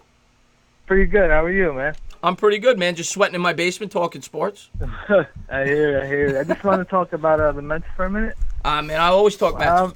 Yeah, I'm a huge Mets fan, and I don't know, it's just confusing. They're buying and selling now. They're supposedly they're going to trade Diaz to likely the Red Sox and Wheeler to the Astros. I guess it's mission to hurt the Yankees, which is fine with me. That came out today that they're trade. I didn't get to read that. The rumors they're trading Diaz to the Red Sox. Well, no, not the Gunner, but the Red Sox are the team that's going the hardest for Diaz and the Astros for Wheeler. So as of right now, it looks like they're both getting traded. I've read about Wheeler a lot, and I've read that Diaz may be included in trades. That'll be interesting. Yeah.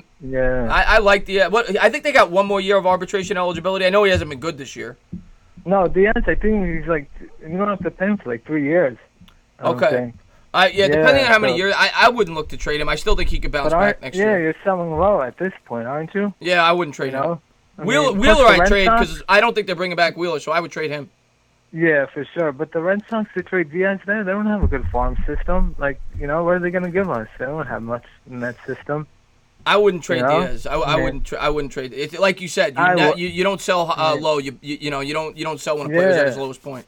The same with Syndergaard, but I think people still see the talent though from both of them. So I think teams will say, screw the ERA. The stuff's great. You know what I mean? Oh, Syndergaard, you're going to get a lot for if you trade him. I know the rumors have been out there with Syndergaard. I don't see it. I think he stays. They're not doing it now. Yeah, I think he stays. Now, they don't think. I think Wheeler's the most likely. Wheeler's the most likely to be traded. Yeah, what do you think we're gonna get something decent for him? What do you think, like a C+ prospect or something? For who? For Wheeler? For Wheeler, yeah. We're not gonna get like a top. I would be surprised if he got. Like, a top prospect. It's tough because teams know the situation the Mets are in. Now, I will say, I think I read that the Mets do have an option of bringing him back next year in some way, shape, or form on like a 1 year, $18 million contract. Yeah, $17 million or something qualifying. Yeah. I might consider, even though I don't even necessarily think he's worth that, I might consider that just for next year to give it a go. Now that you brought in another really good pitcher in Stroman, because that rotation, if you keep this team intact, could be really good. If Wheeler, because Wheeler the second half last year was as good as anybody. So I would consider that. So if they don't trade him, I'm just confused with the whole, they're buying, they're selling. Like, I just don't get it, man. It's just, now you're gonna try and get some prospects back, because you gave up a couple now for Stroman. Like, Brody. I'll say this: Brody is always trying to do two things at once. It seems. But I'll say this: I do like his creative mind. I do like that he likes to think outside the box. He's out there for sure. Yeah, but. We'll see what happens, man. I actually really did like the Stroman. I know the Mets got bashed for that at first. Now it seems like the media's come around to backing him up. I thought it was a good trade. I don't think we gave up much. It's still the whole Mets thing, Everything they do, people are gonna, it's the Mets. So every move they make is bad, Like that's how the media is with the Mets. I guess they deserve it in a way. Yeah, they do deserve. They definitely deserve it. But people made it sound like it was the. Remember the Chris Benson and Victor Zambrano offseason? Oh, of course. That's what. 5 minutes. Yeah, that's what they made it sound like. That we gave away all of our top prospects to get guys we're not independent. These guys weren't all-world prospects, and you got a guy that's in his prime. Anthony K, I don't like Anthony K. I don't think he's gonna be. What is he? 25. He's got a 7-something ERA in Triple. I like Richardson. I think he's young too. He's 18. But we just drafted the 2 pitchers, so maybe that's why they're like, we can give up a couple in the draft. We got supposedly 2 studs in this year's draft.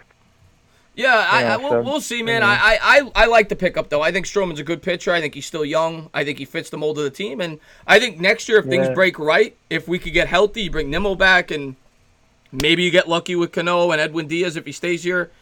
And with those 4 guys, or 3 guys if we let Wheeler go, but they have a shot to contend. So, we'll see, man. It just seems like nothing ever breaks right. Right. And I guess if they're not of it, they could probably try and trade him if they don't want to sign him or whatever at the deadline next year. Who knows? Well, exactly. If you sign Wheeler on a 1-year deal, something like that, or Diaz, or you'd be able to trade these guys. So it looks like Diaz and Wheeler will most likely pretty much be gone from everything I'm hearing. Jeff Passan said Diaz is in demand. A lot of teams looks like they're going to trade him, man. That's just surprising. You give up 2 top prospects basically for Diaz, and now you're going to move him after less than a year. They got to get Kinda some. wild. If they don't get something good for him, I would You not. You better get a ton for him. You Yeah, better. I would not You better trade him. not trade him for some 25-year-old guy in Double-A. No, you better be getting top-tier prospects if you trade. I don't care that he hasn't pitched that good this year. He's still coming off a year where he was arguably the best relief pitcher in baseball. So, you cannot trade him for anything less than a top-tier prospect. Exactly. Can I bring up a Knicks point for a minute real quick? Yeah, go ahead, buddy. Yeah, I'm happy that, we're at least going to be watchable this year. I think if everything goes right, we'll probably battle with Orlando for the 8th seed. I completely agree we with have that. a shot. Yeah, I think we can win. I say we double our wins. I say we can get to like 35, 36 maybe. I think they're going to be between 30 to 36. I think that's a fair number. Yeah. I'll tell you, I like the makeup of the team. I really do. Yeah, me too. We're deep, crazy depth, man. But in a way, I'm just confused because, we have the young kids still. You know what I mean? Like, say Knox is having another terrible year, and Dennis Smith. Like, how do you because we want to win this year. How do you try to win now, but not hurt the growth of the young kids? Not sit them if they're struggling. Like, how do you balance that? That's going to be the biggest challenge for Fizdale this year because me and Sim talk. I don't know if you watch the Knicks show I do with Sim, but we talked about this. And yeah, I do. Yeah. Yeah, and it's going to be really tough because you have a ton of guys on one-year contracts that are trying to prove themselves because they know they're going to hit the open market. And they want to put up their numbers. If I'm Wayne Ellington, I don't want to be sitting on the bench and scoring 3 points a game, knowing that I need to compete for a contract next year. So it's going to be tough to balance those players and also have these guys mature, like you said, the Knox, the DSJ, the Mitchell Robinson. That's what worries me. About this. So it's going to be very tough to figure out the minutes. They may make a trade. Right. They may make a trade. I wouldn't be shocked. What would you rather just try and win now, or if you had to choose, would you rather just keep developing the youth, or you know what I mean, or just try and win and say screw it if Knox is shooting 35% again and playing terrible defense? Do you just say okay, we're playing 10 minutes a game, we're going with Morris and Ellington and all these other guys? I think it's really tough, man. Because I think that if the Knicks are playing competitive basketball down the stretch this year, I think it's good for the youth because I really think playing in tough games like that where they mean something, you mature as a player. So I think they got it's a tough balance because I think that you have to Julius Randle has to play. Mitchell Robinson has to get his minutes, but a guy I worry about Ntilikina. I don't think Ntilikina's gonna get much burn. I worry about Trier. Nah. I worry about Dotson. I don't like Trier at all. I don't like him. His style is just very, very selfish. I've never seen him, pass the. I just don't. Trier's like guys like that. He is what he is. He's a guy off the bench that could give you a 5-6 minute spurt, but he's not. Yeah. He's never gonna be a starter, in my opinion. Yeah, he doesn't pass the ball. If he wants, he's very selfish. His style. I'm just not a fan of that type of style. Yeah, he's a spark plug. That's what he is. One thing I'm scared of is if we have Randall, who's literally one of the worst defensive power. He ranked as, I believe, the worst power forward defensively last year, and Kevin Knox was one of the worst defenders in the league. If we're starting Knox and Randall, that's going to be brutal. We're going to get destroyed on defense with those two guards. Oh, yeah, I don't think we're not going to have a great defense. We can't start Knox. I'm sorry. Morris has to start next to Randall because he's a better defender. Defense and the shooting. If we're starting Smith, Barrett, Knox, Randall, and Robinson, who's hitting the jump shot? That's a good point. I mean, it's a good point. There's no shooting out there at all. Yeah, that's a good point, man. I do like Portis. He could shoot it. Maybe he starts at the center. Who knows to break up that? Yeah, that's true. No, they're not. Portis. There was the article. Mark that's Burton right. He said he had, wanted to be the sixth man of the year. That's right. Yeah, he said they told him in the meeting. I like that. They were honest. They said, you're gonna be. They said Randall and Mitchell are stars. Just come off the bench and do your thing. Yeah. He said I want to try and win 6 man. So. We'll see, man. Yeah. I think it's going to be a fun year, though, to see the maturation of these players. But I'm going to let you go because I got somebody calling in. I appreciate it, man. Have a good one. You got it, man. Great right, talk, man. buddy. Have a good one. Appreciate it. Next caller, you're on live. Thank you for calling in. What's going on, Kim in Mexico? Thank you for tuning in. Who's this? Yeah, thank you. I just want to take an honor and privilege to say, fuck the Giants and fly, Eagles fly. Go Birds. Okay, so he said, blank the Giants and fly, Eagles fly. Thank you for that privilege. And, I had a blast talking to you. What's going on? You're on live. Hello? Hello? This is King Anthony's son? King Envy, what's going on, buddy?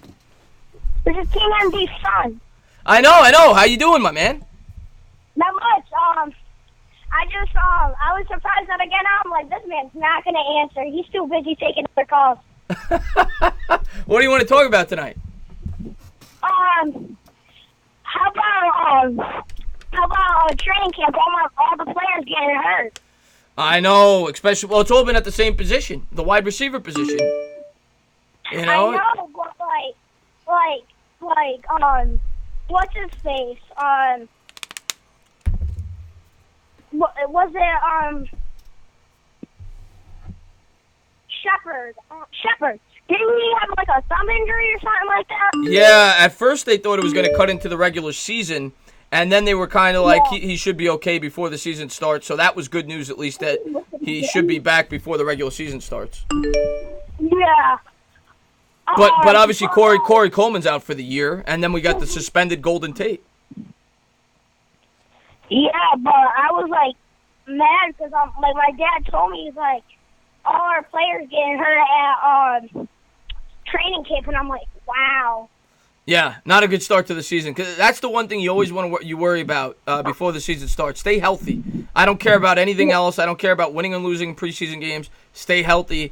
And it seems like the Giants are the only team that's getting real injuries. Yeah, but like Shepard though, he's one of our best wide receivers, and I was mad because like he's really good. I was like, wow.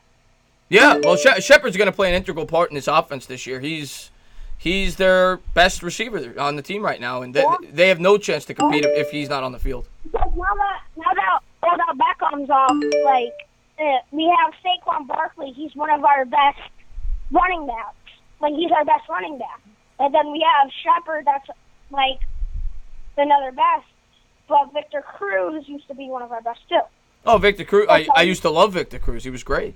Yeah, Victor Cruz was pretty good. But like, I have a Victor Cruz jersey, and like I was just so mad when he got off the Giants. I'm like, really? Did you use the salsa when Cruz would score a touchdown? What? Did you used to do the salsa dance when Cruz would score a touchdown? Yeah. Anything else, my man? Yankees. How about the Yankees? I am a Mets fan, but if you want to talk Yankees, go ahead.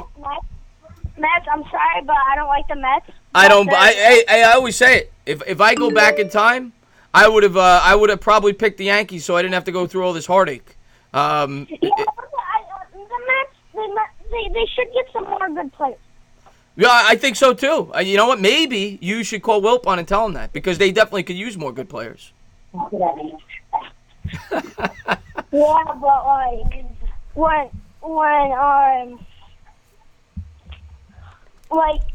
don't the Mets have like the best pitcher, like one of the best pitchers? The Mets, they have a few great pitchers. You got Jacob deGrom, you got Noah Syndergaard. Yeah. That's their strength. They have very, very good starting pitchers. Yeah, all right, I'm gonna let you go, man. I appreciate the call, man. Always like talking to you. Tell your dad I said hi. Yeah. All right, have a good one.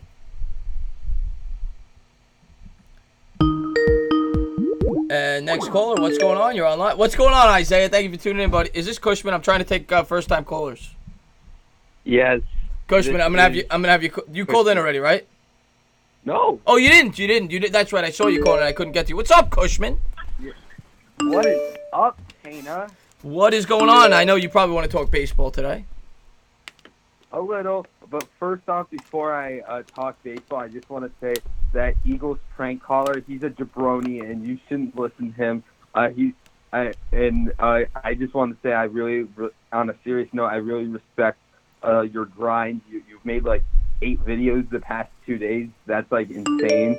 And congrats on getting the 10K. You absolutely deserve it, and you deserve more, honestly. If I'm being honest, I'm not just sucking up. You truly deserve it, and I think that you put a lot of work into your channel, and it's paying off.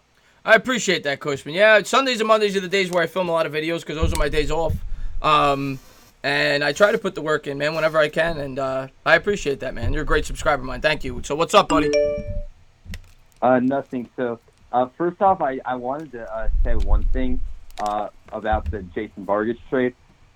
Really, I am surprised that you got really anything for him because I know we've had our disagreements. I think he's terrible. I know you don't think he's that bad.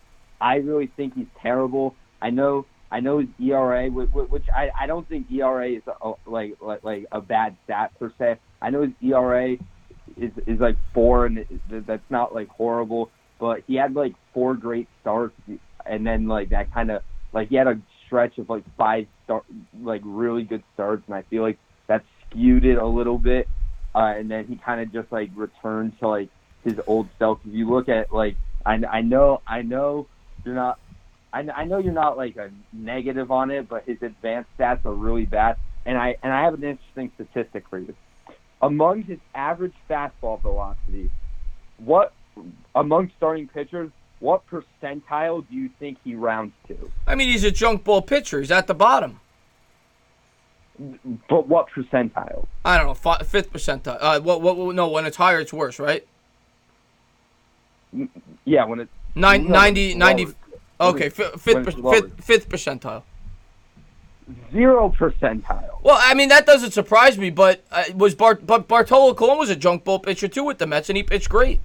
So I know, but I don't care about fastball. If the guy's a good pitcher, he's a good pitcher. Now I'm not saying he's a good pitcher. And another thing I'll say, he's terrible. Another thing I'll say about Vargas throughout his career, he's always been very inconsistent. Even before the Mets got him, his last year with the Royals, he made the All-Star game. I know. He was an All-Star, and he had I don't know. He had like a 6 ERA in the second half. Yeah, he had a 2.50, and then I think it was like 6.9 or something in the second half. Yeah, so no, he's an inconsistent pitcher, but he's at least an adequate pitcher, and I don't mind trading him for not much. I just mind trading him where they did. You can go into a playoff series expecting to win with him making playoff starts. I'm just being honest.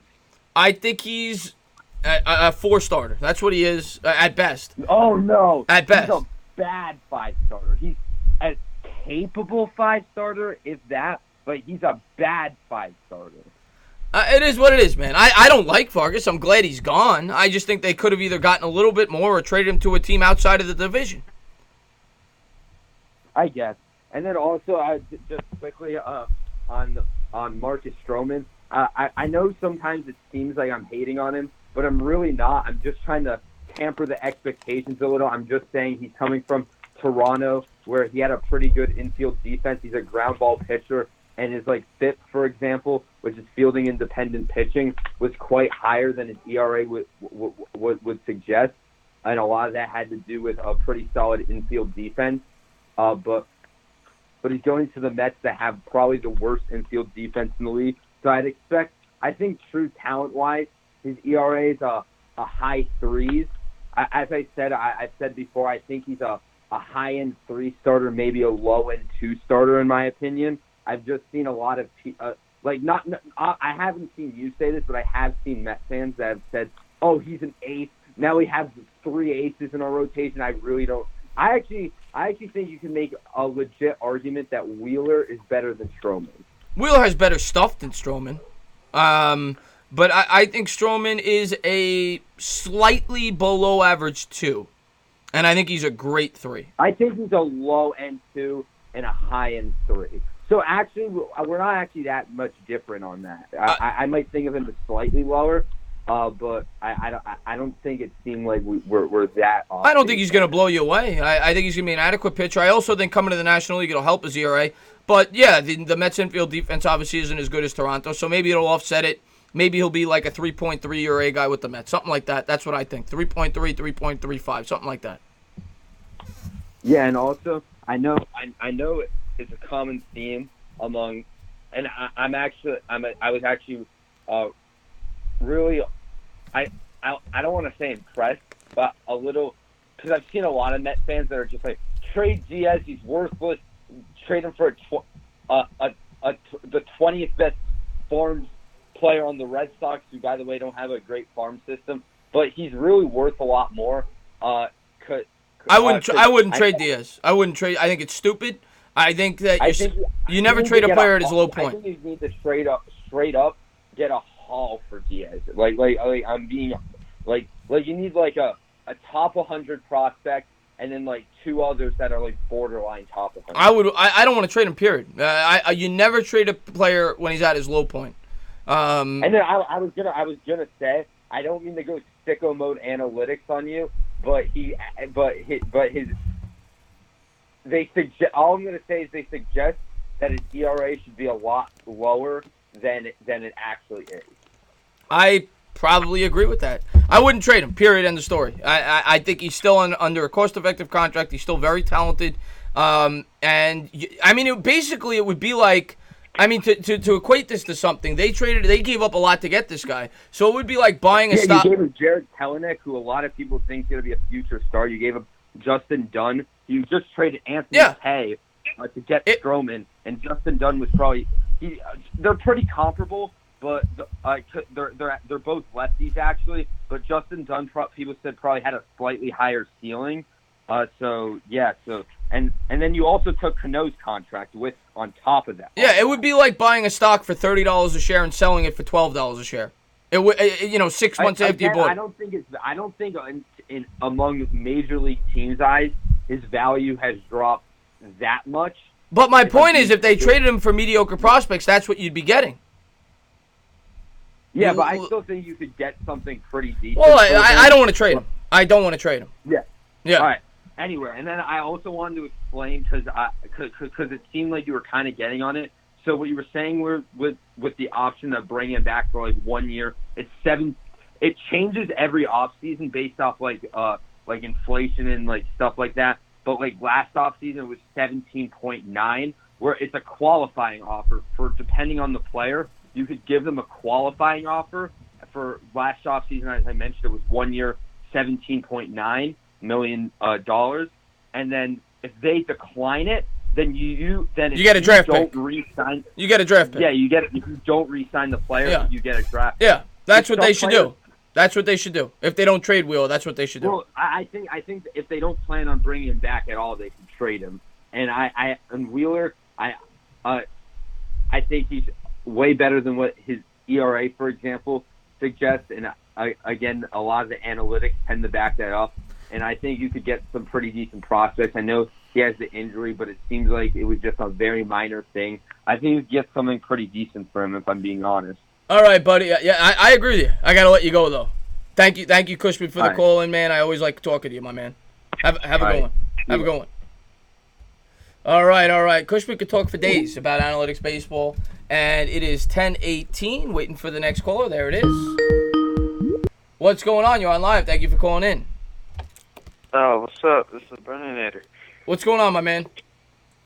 I'm doing well. How about you? I'm doing good, my man. How you doing? I'm doing well. Well, I got a little bit of a question. Let's fast forward to December 15th. Let's say Kevin Knox is doing terrible percentages, like terrible everything.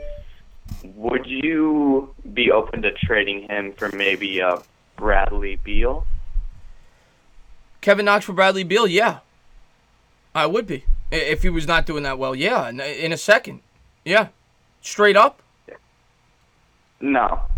Like, you'd probably have to throw in maybe someone like a Morris or someone. Yeah, no, I absolutely would. Bradley Beal's still relatively young. He still has 2 years left on his contract. Yeah, I think I would. Okay. What about you? I would do that, but I would throw maybe Kevin Knox, Marcus Morris, and maybe a first. Do you think that's too much? Well, Morris is expendable. He's only on a 1 year deal. We have 6 firsts in the next 4 years.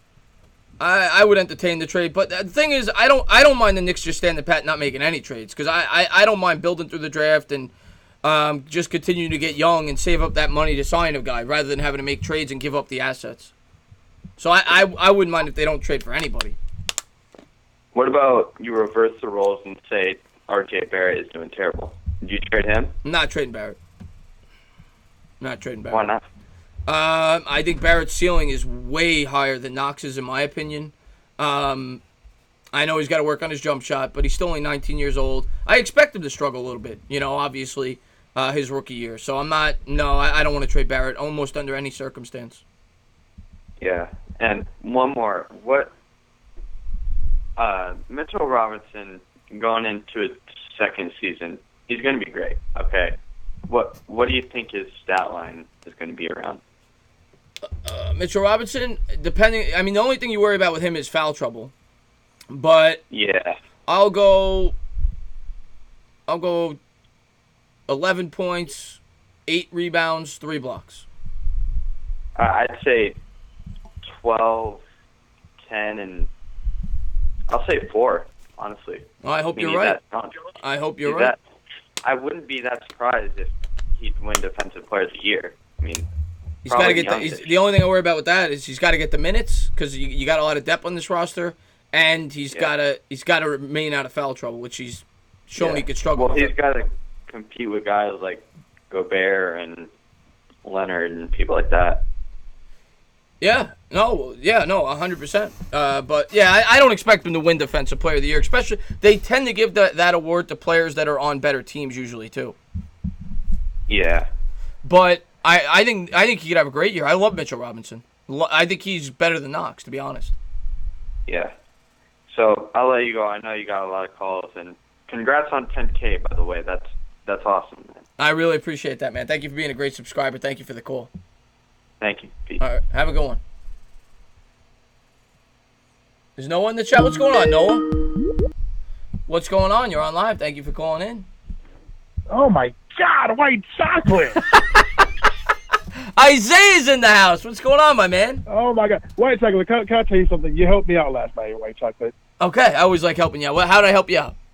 I couldn't sleep. I thought about you. I did a little something crazy. Then I went to sleep. I don't want to talk about it too much. I thought about you. Oh, my God. Jesus, this guy's crazy. What's up, buddy? Nothing much, brother. How you doing, man? I'm doing good, man. I'm doing good. Just talking sports with my man Isaiah. What's up, buddy? Oh, nothing much. Everybody, man, subscribe to White Chocolate. He's the GOAT. He's the greatest. The Italian stallion, the wildin' ballad. I'd kiss him if I was right in front of him. Please. Come on, guys. It's the White Chocolate now. Listen, Chris has like 5 black girlfriends. Don't let him discourage you guys. This dude right here, man. He's the best.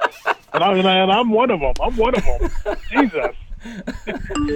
So you getting excited for Giants football? Oh, Chris, man, I'm so excited, man. I was a little discouraged this week. I mean, it just felt like one after another. The wide receivers were just going down, and it was just like, it was ridiculous. And then, I know it's over, and I really don't want to speak on Odell Beckham. I really don't. That dude, I mean, like you and Bad Dog were saying, he's a Brown. This dude, listen. You know what? It's over. He's a Brown. I don't want to talk about him. I was proud of Eli for what he did. You know what he had to. I love what Eli said. Eli hit him with a quick shot. Yeah, because to me, Chris, listen. This is the only thing I'm gonna say. There's only so much you can take from a guy and not say anything. Right. And you know what? Eli had to put him in his place. Like, dude, I was here before you. The Giants were. Chris. Oh God, I hate to bring it up, but to me, this was that was the most T.O.ish thing I've ever heard a player say. Eli doesn't even need to say anything to Odell Beckham. He just has to hold up his 2 ring fingers. That's it. Period. End of story. End of story. End of story. That's it. Listen, and I argue with my friends, right? I'm arguing with like dudes that are not Giants fans, and I'm telling them, listen, there's no player and I'm gonna probably say maybe Tom Brady's maybe bigger than the Patriots because they don't have the history like the Giants. Right. But stop this notion that people come to the stands to see you. No, stop it, man. No, like I said, it's probably Tom Brady's probably the only player in NFL history where you could probably say he's bigger than the franchise, and that's because the Patriots were, before the 2000s, they were really just a joke, But besides that, listen, it's literally no player is bigger than an NFL team. It's ridiculous to even think that you're bigger than an NFL team. It's ridiculous to think. At the end of the day, New York Giants have been around for almost 100 years. they sell out every Sunday. They sold out every Sunday before Beckham. They're going to sell out every Sunday after Beckham. Beckham has no bearing on it. I mean, I guess they got maybe a couple more Monday Night Football games because of him. What the hell do I care about that as a fan? I could care less. I care about winning football games, and with Beckham on the team, they had one winning season. Yeah, and Chris, I want to end it with that because I'm tired. I'm tired of talking about the dude. He's not on the Giants. Listen, he's not on the Giants no more. It's over. I'm worried about the guys we got, and I do think we're gonna. I think we could do something. I don't. I'm not expecting a 13-win season or anything like that, but I do think if we play right, bury our heads, we can do good. I'm so excited. I can't wait to see Saquon, man. It's gonna be good, man.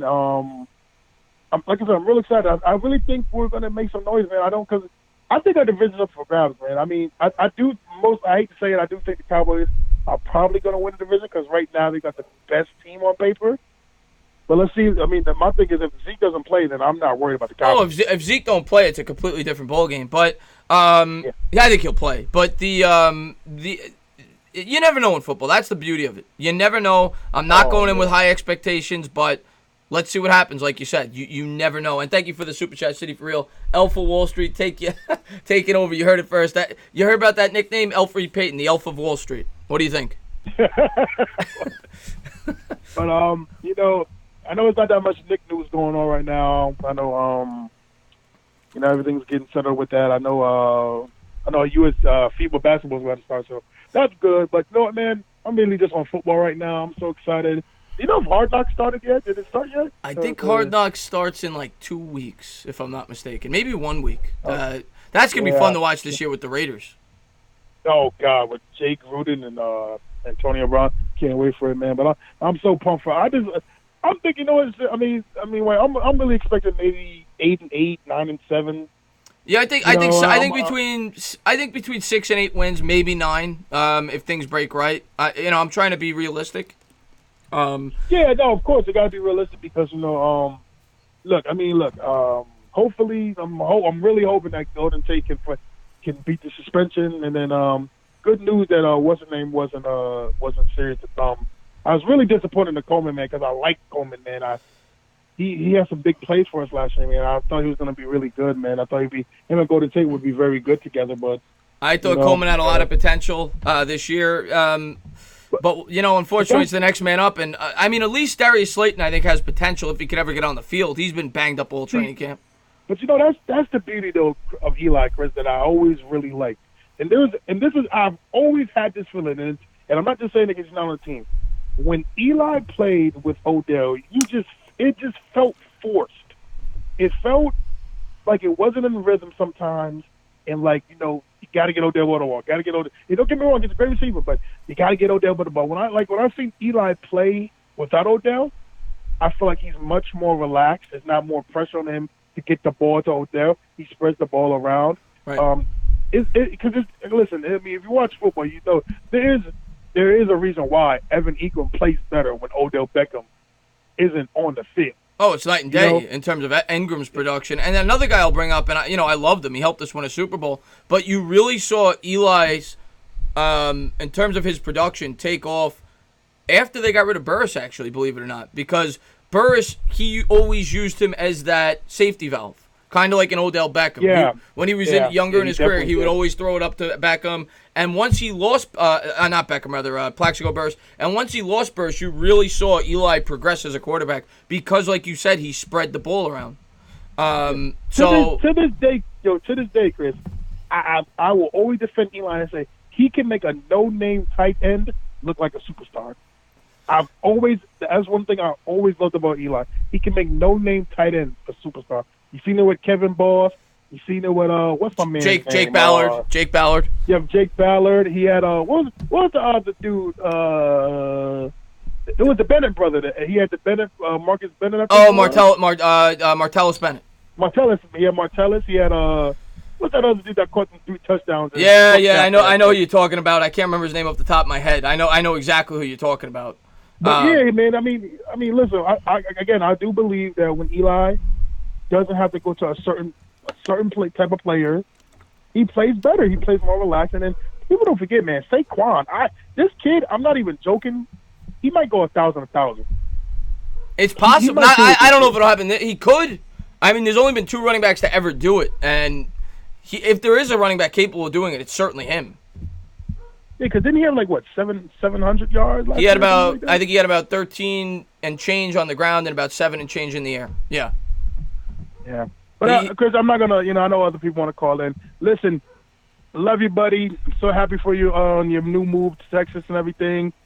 I'm gonna come down there. I'm gonna spank you. I'm gonna Texas spank you, Chris. I'm gonna Texas spank you. That's what's gonna happen. Isaiah's the best, man. Thank you for the call, Chris. bud. Thank you for the call. See you later, brother. I appreciate the call, my man. Thank you. Yep. All right, let's take the next call. And what's going on, Dwayne? How you been, buddy? Slick Nick in the house. Brandon in the house. What's going on? Thank you to everybody for popping in, man. And what's going on? You're on live. Thank you for calling in. How's it going, sir? What's going on? Who's this? This is coming from Chicago. Chicago. What's up, buddy? Yeah, I just gotta say, I can't New York. That's just purely out of spite for the New York City. Okay. New York City. Prank call there. Very creative. Very creative there. What's going on? You're on live. I'm actually, hold on. Let me write that in my notes. New York City. That was a good one. What's going on? How you doing, buddy? Hello, Chris. How are you? I'm doing good. Who's this? This is Mike in New York, okay? Listen, I got to take an issue with this. Mike Francesa. What's going on, buddy? Yeah, big deal, okay? Listen, the last call I had to call up there, okay? He's talking about Eli Manning making superstars out of tight ends and whatnot. What a fool, okay? First of all, Nick had about 30 catches for you guys, okay? If that is a superstar, then get lost, okay? Same thing, having lost. But listen, that's not why I'm calling up, okay? The reason why I wanted to call up was because I wanted to talk a little bit about the 1972 Dolphins and how they went 16-0. Okay. We saw it, okay, with the New England Patriots, okay, 16. My question for you, and I'll hang up and listen afterwards, is any chance that the New York Mets or another team could go 162-0? Is that a possibility? Thanks. That's a great question there by Mike Francesa. I really do appreciate that. And I actually think that it's a high probability that one day we will see a Major League Baseball team go 162-0. So there you go. We just got the great Mike Francesa to call into the show. What an incredible, we got a celebrity. We've got an unknown caller. This is a 99.9% chance it's a prank caller. So if he says anything racial or stupid, I apologize. What's going on? You're on live. And he hung up. That worked out well. He hung up. What's going on? You're on live. Thank you for calling in. Hey, what's going on? It's Delano. How you feeling? Delano, how you doing, my man? How you been, buddy? I'm doing all right. A couple things I had to get off my chest. First off, the nerve of any Philadelphia Eagles fan to talk any kind of trash about the New York. Y'all just won one championship. I don't know how long y'all been. How long have y'all been in organization? Y'all have one under your belt. 4-1. That's the score right now. Get to three. Get to three more before you can even have a conversation with us. You know what's so funny to me? No one wants to talk about this. Do you know that we actually are one of the top teams? If we're talking about complete professional football history, we have 8 championships, 4 with the NFL, 4 with the AFL. You guys have barely won one. You're right. You have the audacity to talk to us. They're sitting at the kiddie table right now. They're not even close to us right now. They're down the block. Not even close. You're still speaking on those saucers. You didn't have a point. The nerve. Oh, I'm with you, man. I watch a lot of Eagles YouTubers, and all I hear is how great they're going to be and how bad the Giants are going to be. They're going to go 16-0. They're going to go 19-0. They've got a top 3 player at every position on their team. We're going to find out real soon, Delano. The highlight of every one of their seasons is beating us. That's the highlight of their season. All the 4 NFC championship games they've been to, the highlight of that year is beating us. There's nothing they can do with us in any capacity when it comes down to talking championships. So please spare me for all Eagles fans listening, I don't have a problem with you enjoying the benefit and the success of your team. But spare me the audacity, the nerve of you talking any trash about New York Giants football when you can barely say you've won one championship. Right now, I got to be fair. They're a better football team right now. But in terms of history, they're not even close. Not even close. If we're talking right now, between them and Dallas, they have the chance of coming out the NFC East. But let's be 100% here. The furthest they're going is second round. I agree. A lot of people, including Tom in the chat. I love Tom. And not just him. A lot of experts think the Eagles are going to either go to the Super Bowl or win the Super Bowl this year. I don't see that. That'll be a dream come true for them to win another Super Bowl. This not happening. Not this year. I don't think so. God bless them, though. God bless them. But they're not going to win. We can leave it at that for that. Yeah. You know, when it comes down to the Knicks, though, I will say this: stand pat. Yeah, no, it would have to be a perfect deal, but I'm not looking to trade this season. I'm not looking to trade for the next couple of years. As a Knicks fan, we both know why trade. Keep the assets you have, and when you get the cap space, that's when you bring in the big guys, so you don't have to give those guys up. Because for how long have we been the guys that chase the big names and the guys that have looked for immediate success, not even sustainable success? So we're looking for at least look at the situation we had when we had Melo and the whole the Knicks tape. We were sustainable for like 2 years. Yeah, and Melo we gave up. In the water. Melo we gave up Chandler, who was a very good pro. We gave up Gallinari, who was a very good pro. We gave up draft picks. Felton was pretty good for us at the time. Mozgov was a solid center. We gave up a ton for Melo. We wait a year. Melo probably still signs with us, and we get to keep all those players. So that was such a bad. It does not make sense to make a trade, unless you're you think that guy is going to make you win a championship, and the Knicks are nowhere near that right now. So I say, for the sake of just not repeating history, stand pat. Develop the guys, because, again, that's been one of the biggest things against our organization. We've never developed our guys. We give up on them too soon. We throw them away, and next thing you know, they become talented on some other team. Let's just stand pat, give these guys a chance to develop, grow as an organization, grow as a team.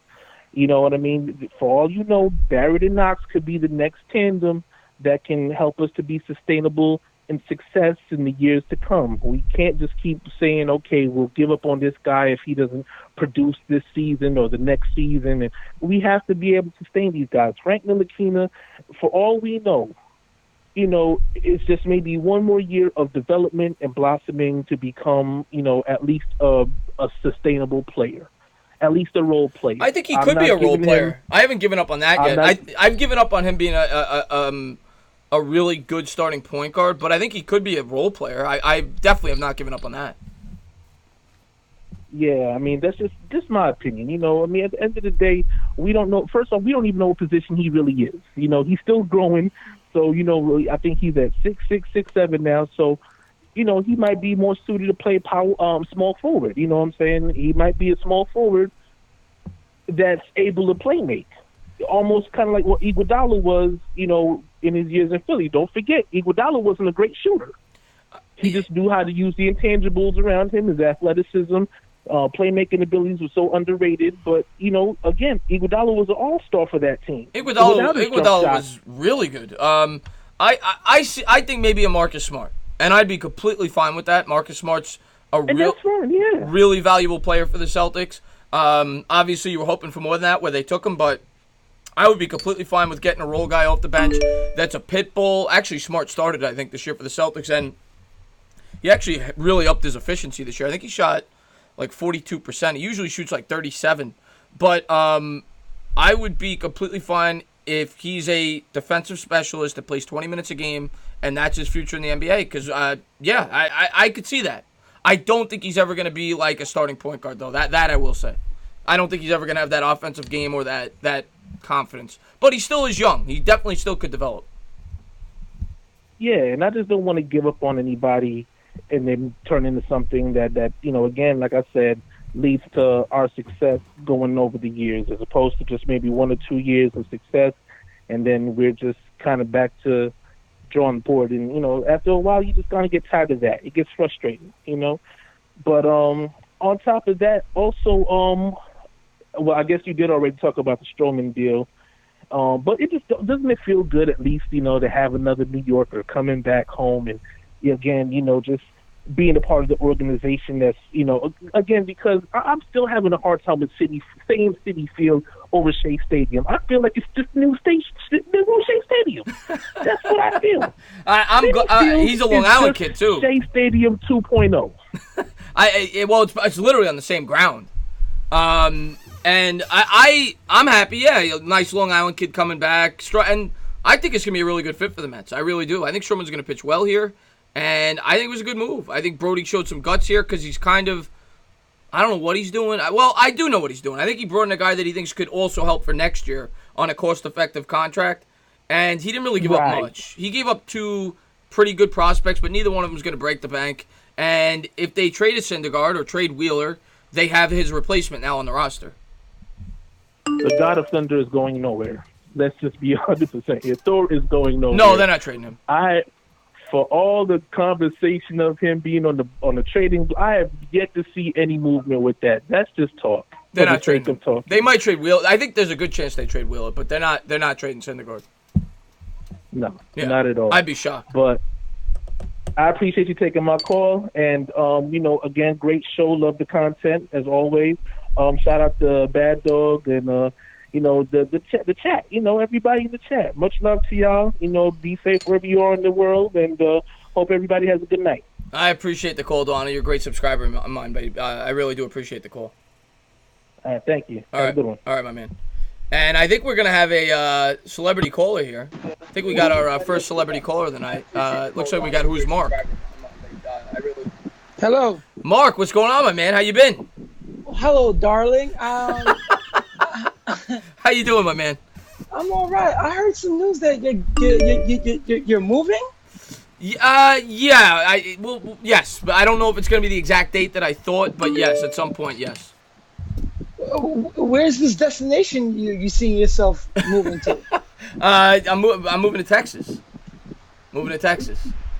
Wow. But I'm definitely going to be back to New York to visit you guys and go to Knicks games with Sim and go to Giant games. I'm definitely going to be back. My question is, are you Texas? What made you think of Texas for a destination? There's a few reasons, but one of the main reasons, well, first off, it's much more affordable to live, but the second main reason is I'm moving there because there's another channel that I'm going to be working with a lot, very big sports channel. So you got a gig. Little gig. So what's the name of this other channel? The Sports Fury.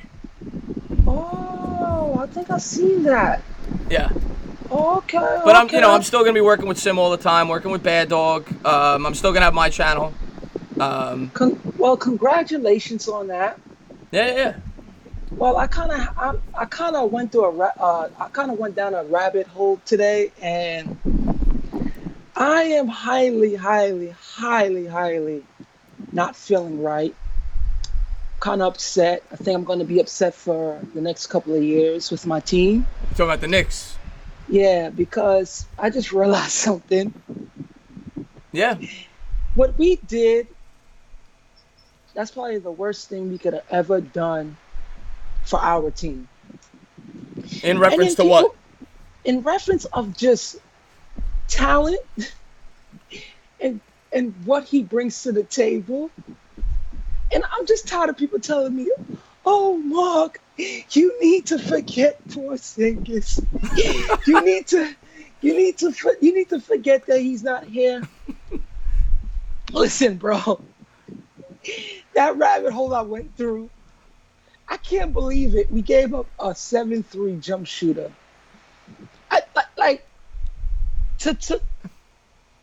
What kills me is that we got 0.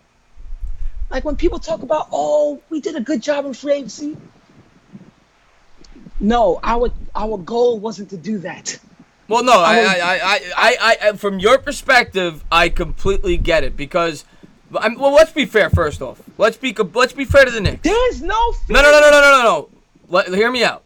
Let's be fair. Kristaps Porzingis forced them to trade him.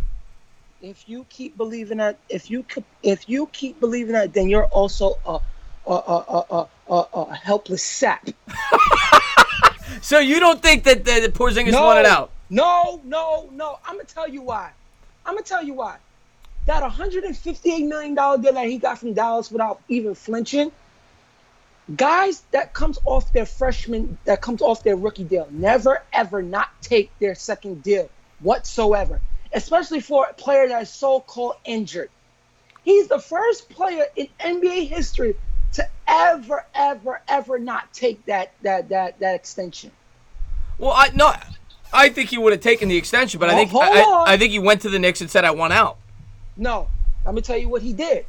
This is so underrated, and he went in there and wanted to talk to James Dolan.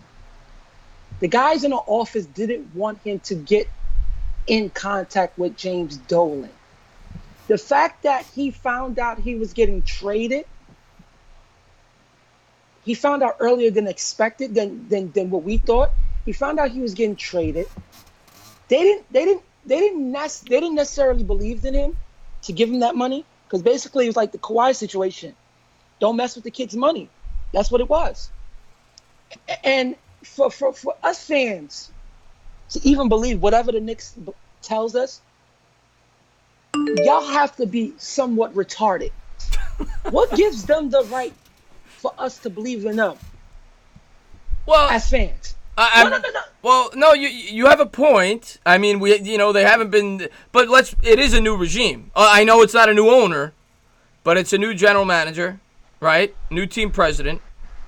So I don't know what to tell you. All I could say, he's gone. We have to move on. I like Porzingis. I was upset when we traded him. You know what kills me? Yeah. We're banking on these three guys that we have. The important ones, RJ, Knox. Well, let's be fair. It's not just these three guys. They also have 6 first-round picks in the next 4 years. Well, guess what? those are crumbs. Because if y'all they're probably going to be in the 20s. Yeah. No, those picks are going to be crumbs. Yeah.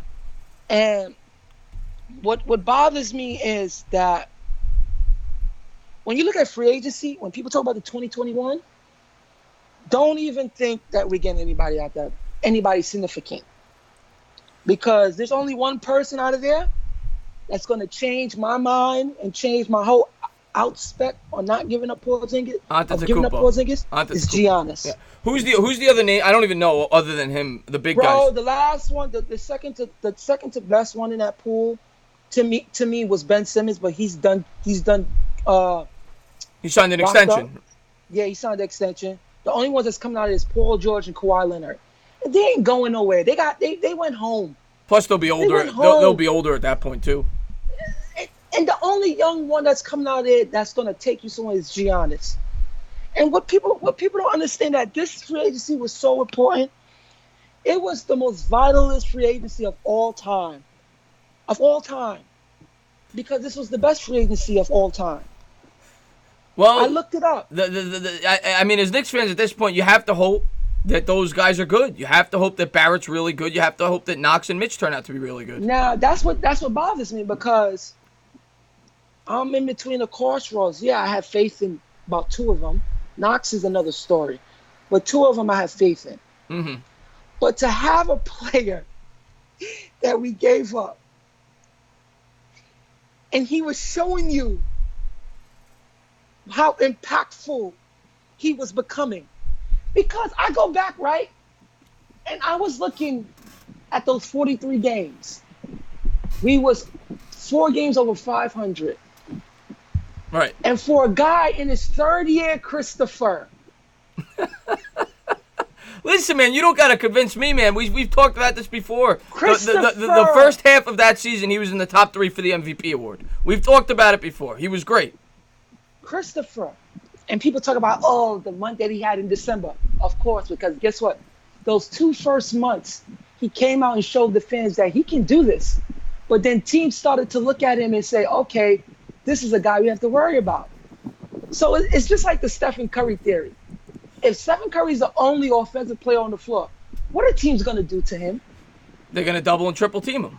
What happened to him in the finals? Yeah, you're right. Okay, so as great players, right? We didn't even give him the month of January to figure out, but he got hurt before then, to figure out how to adjust, to fight, to adjust, because that's what great players do. And for him to carry that team, I look at that roster. That was a bad team, Mark.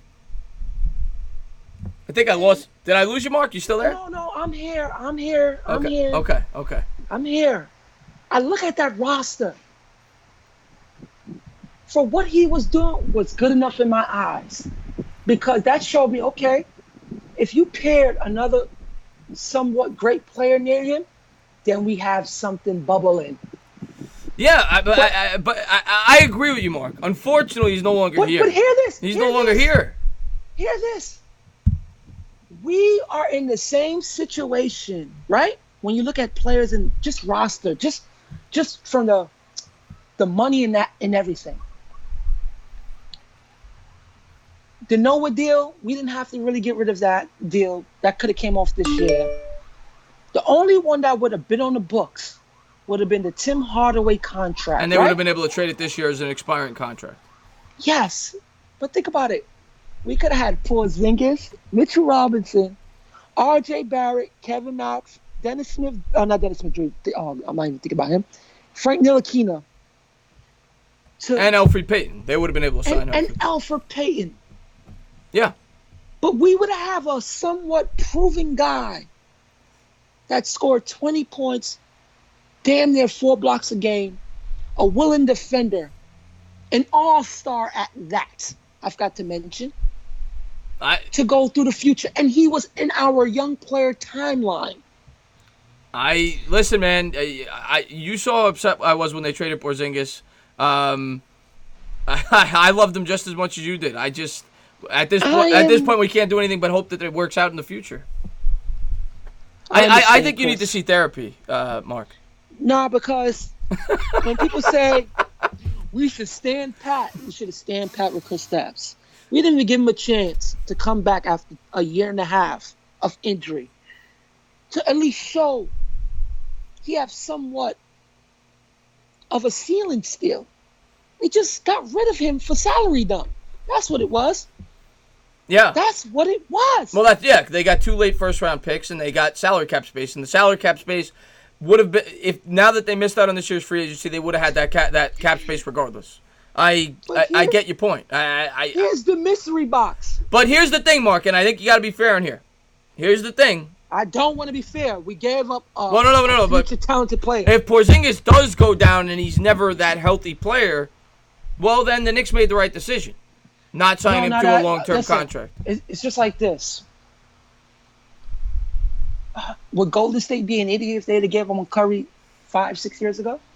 I know. Curry had injury woes early in his career, too. But it's a little different. I mean, you're talking about... No. It wasn't a little different. Well, Curry... Yeah, but... Go ahead. When you have ankle injuries for 2 years, remember, he had it back-to-back. Back-to-back. Right. But I think you'd even agree that Porzingis plays the game the way the game is not meant to be played a man of his size, right? So I think he's more prone to injuries than a Curry. Let me tell you something now. See, this is where I hate that type of saying. Stephen Curry shouldn't be as one of the most impactful players of all time at his size.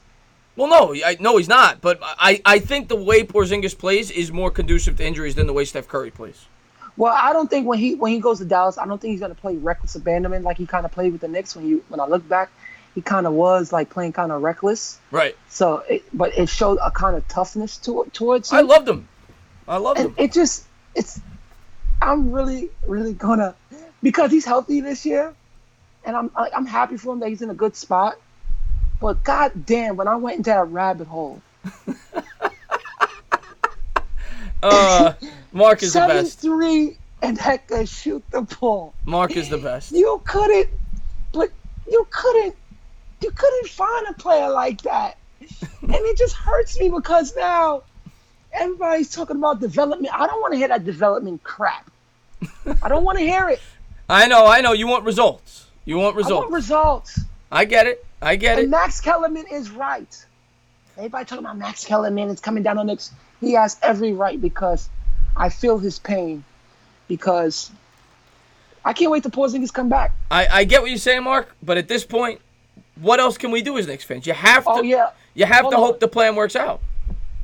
I'm gonna respond to someone in the chat. Delano, I'm gonna write him a big fat letter, and I'm gonna have a Porzingis jersey opening night. That's what I'm going to do opening night. I'm going to open the night's game. I'm gonna have a Dallas Porzingis jersey. I'm looking forward. Get the Knicks fans mad. I might be at that one. I know Sim's doing that again. I might be at that. But Mark, I gotta let you go because I got somebody calling in. But thank you so much for calling in. Okay, darling. Have a great show. What the hell? I always love talking to Mark. Thank you for the call, buddy. Oh, Mark is a lunatic. I love that guy. All right. Next caller. What's going on? You're on live. Thank you for calling in. Hello. Who's this? Oh, yo. What's going on? Hello. Hello. Hi. Hola. Want to talk about the Giants? Let's talk about the Giants. Well, I'm a diehard Giants fan. All right. What do you think about this team this year? We need to get, Michael Crabtree. Mm-hmm. He's the only hope for a wide receiver this year until Golden Tate comes back. Yeah, well, he's got some experience. I don't think he's going to be a game breaker, but I think they need experienced receivers via free agency. I agree. You think we'll bring out Victor Cruz? He's only 32. I think Cruz. The only reason I brought him up in my video, I don't think he's realistically they're going to bring him in. But all the media outlets were saying that Cruz was saying he wants to come back. He wants the Giants to give him a chance. But no, I really don't see it happening. The guy was never the same after those injuries, and I personally think he doesn't have much left in the tank. No. It would be a cool story, though. I will say that. I want to see him come back, though. I would love to see it if he's healthy and he could play well. I mean, why not bring him in and see what he's got? But I don't think he's got much left. What will he have? Is Russell Shepard still on the squad? Yeah, Russell Shepard's actually had a pretty good camp. He's made a couple of really nice catches. There's a good chance he may have a more expanded role too. I mean, anybody that's a body right now is going to have a more expanded role. But Shepard's actually a really good special teams player, which is what his original role was going to be. Kind of like David Tyree's role was on those Giants teams. But he may have a more expanded role now, that's for sure, if they don't bring anybody in. Yeah, Russell Shepard was pretty good last year. All my friends think the Giants suck. Because I live in Seekonk, and I'm the all Patriots fan. Yeah. It's always tough living out of state rooting for a team, that's for sure.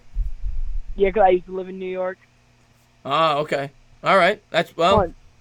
So, what do you think the Giants would do this year? What the record do you think? 7-9 is my pick. I'll 7-9, that's what I'm thinking. Yeah, I'll go 7-9. 7-9. Yeah. Anything else, my man? No, I think that's it. All right, buddy, man. Thank you for being a great subscriber. Thank you for the call. You're welcome. All right, my man. And before he talks, I want to apologize if it is a prank call, says anything racist, because it's an unknown number. But go ahead. Hey, this Corey. How you doing, man? Corey. What's going on, Corey? How you doing? Man, I'm good, man. I watch your live stream all the time. First of all, I must say, I do play quarterback. I play football, so I know the games from the X's and O's, unlike the other fans who just looks at box scores to determine if a player is good or not. That's good stuff, man. What do you play? High school, college? I'm in college right now. I'm trying to get back to playing football, transfer in a year or two. Oh, good stuff, man. So what do you want to talk about? Well, yeah. Now I want to talk about you got these sports analysts out here. First of all, Max Kellerman. These guys, they think they know about the Giants. They talk trash. They downgrade our team, calling themselves fans. What do you think about that? I mean, I'll say, before I started YouTube, I started 14, 15 months ago. I'll be honest, that's where I went for my sports information. I never really watched sports on YouTube. And then when I got on YouTube, I was like, this is much better, because you don't have, like, the mainstream media, the ESPNs, the WFANs, people like that, they're kind of filtered to say things. They may not really give you their true opinion because they know they got to get Odell Beckham on for an interview. They got to get, you know what I'm saying? So I think when you're on YouTube, if you find a good guy that you like following, I think that you're going to get their honest opinion when they talk. So I that's what I like more about YouTube than something like ESPN, like a Max Kellerman like you're talking about, because they kind of have to talk about what people tell them to talk about, and they have, you may not always get their true opinion. Yeah, and I must say, as a Giants fan, when we did trade Odell, my first thought was, you know what? I want to see what we got first. Then I seen what we have gotten, and then I realized Odell, yes, he was a talented player, but he was just a highlight reel for us. We got excited seeing him score a touchdown, but we never won with him. That's why I didn't understand why Giants fans were so upset. Yeah, well, I mean, I get it, especially for younger fans, because he was kind of the face of the franchise. But I never thought it was a good idea to sign him to a long-term contract. Not even so much because of his off-the-field antics. I just was always of the belief of not paying a wide receiver 10% of the salary cap. I just don't think that's how you win in football. I think that the money should go to more important positions like the quarterback, like the offensive line, pass rushers. So you can make an argument that wide receiver is one of the 2 or 3 least important positions on a football team. And that is why I was against paying him that money. Less to do with I didn't like some of the things he did. I didn't like that he talked about Eli the way he did, the way that he talked about his coaches, some of his off-the-field stuff. But that had a lot less to do with the reason why I didn't want him to be on the Giants. It was more to do with how much they had to pay him to keep him here. Yeah, and one last thing. Let's say Eli has a breakout season because, in my opinion, this is his first season he's going to have in a long time where it isn't just one receiver that he's targeting back-to-back. He gets the chance to spread the ball around a little bit more.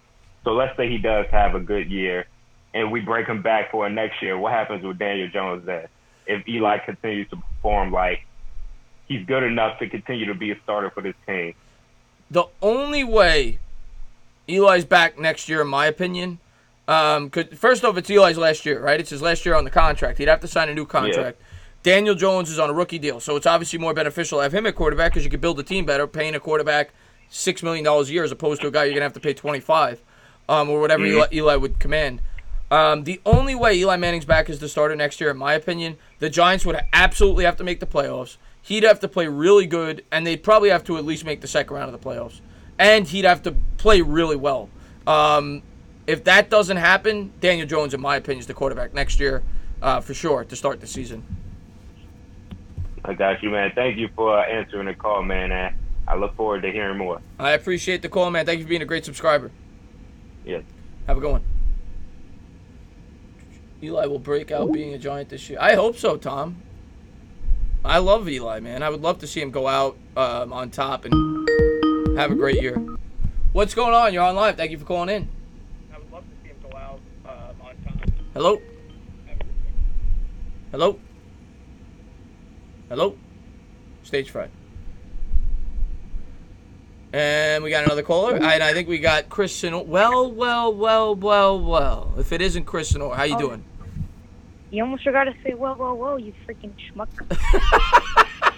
What's up, Chris Sinor? Yeah, what's up, Chris? How you doing, man? I'm doing good. Always like talking to you, buddy.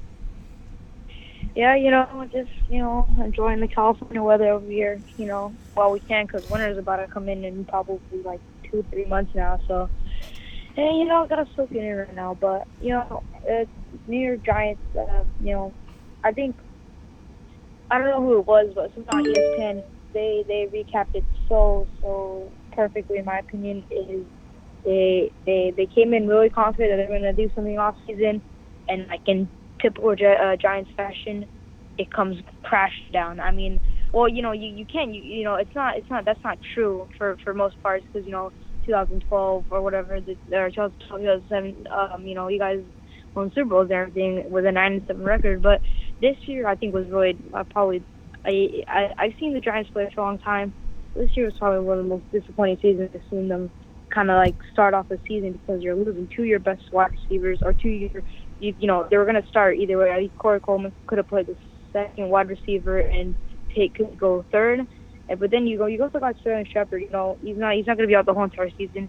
And then you also got the tight ends. But it was, I mean, the injuries that have really affected the Giants, and it's affected in a really bad way because Corey Coleman was supposed to be a breakout receiver, and then you got Tate, who's supposed to be, you know, the role model, the role model for all the rookies and stuff like that, the leader.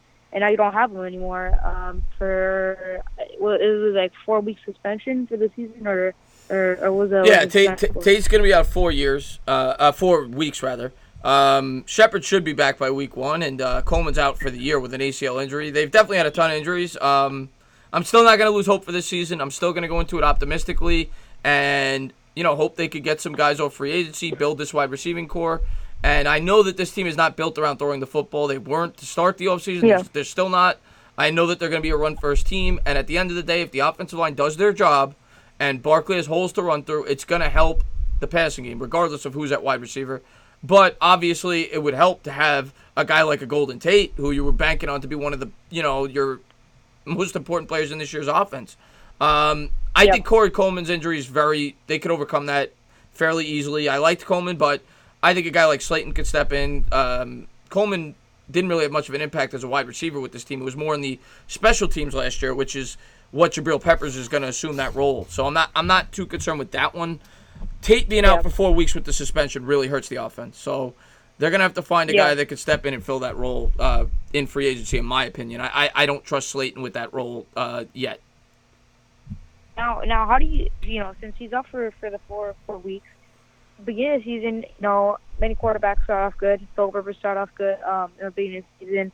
Aaron Rodgers sometimes starts off really good in the beginning of the season. Tom Brady. A lot of players start off good in the beginning of the season. How do you think Eli Manning is going to start out without his Corey Coleman and without Tate, being on the roster and only having Ingram, Shepard? I think Lattimore might make Lattimore's got a good chance to be the number 2 right now with Tate out if they don't bring anybody else in. Russell Shepard is here. Obviously, some of the rookies they have. But I think, it's going to come out of the running game. Like I said, if they can run the ball effectively, I think Eli will play pretty well. And he better play well. If he doesn't play well, he's going to the bench. And, and it'll be quick. It'll be within 3, 4, 5 games if he's playing really bad. So this is the first year in forever that Eli Manning actually has pressure on him. And we're going to see how he responds. Yeah. No, you're saying that he's the first year he hasn't had pressure on him. I kind of disagree with that because you know how the New York media is. They're always no. I mean in terms of being potentially benched. I don't mean like the media pressure. But also the year I think it was 2017 when you guys started 0-4. When he got pressured and Ben McAdoo ended up throwing him on the bench. Yeah. Geno Smith for one game. I think that might be another. Well, I wouldn't say it might be like another bad season for Eli, but I mean, if he's not able to throw the ball more than 20 yards or 30 yards or make those deep throws, I think he's definitely gonna get benched for Daniel Jones at least at week 8, and I'll go 7 and 9. Between those weeks, I think that's gonna kind of decide Eli's fate for the rest of his career now, because he's already entering his 17th season or 16th season.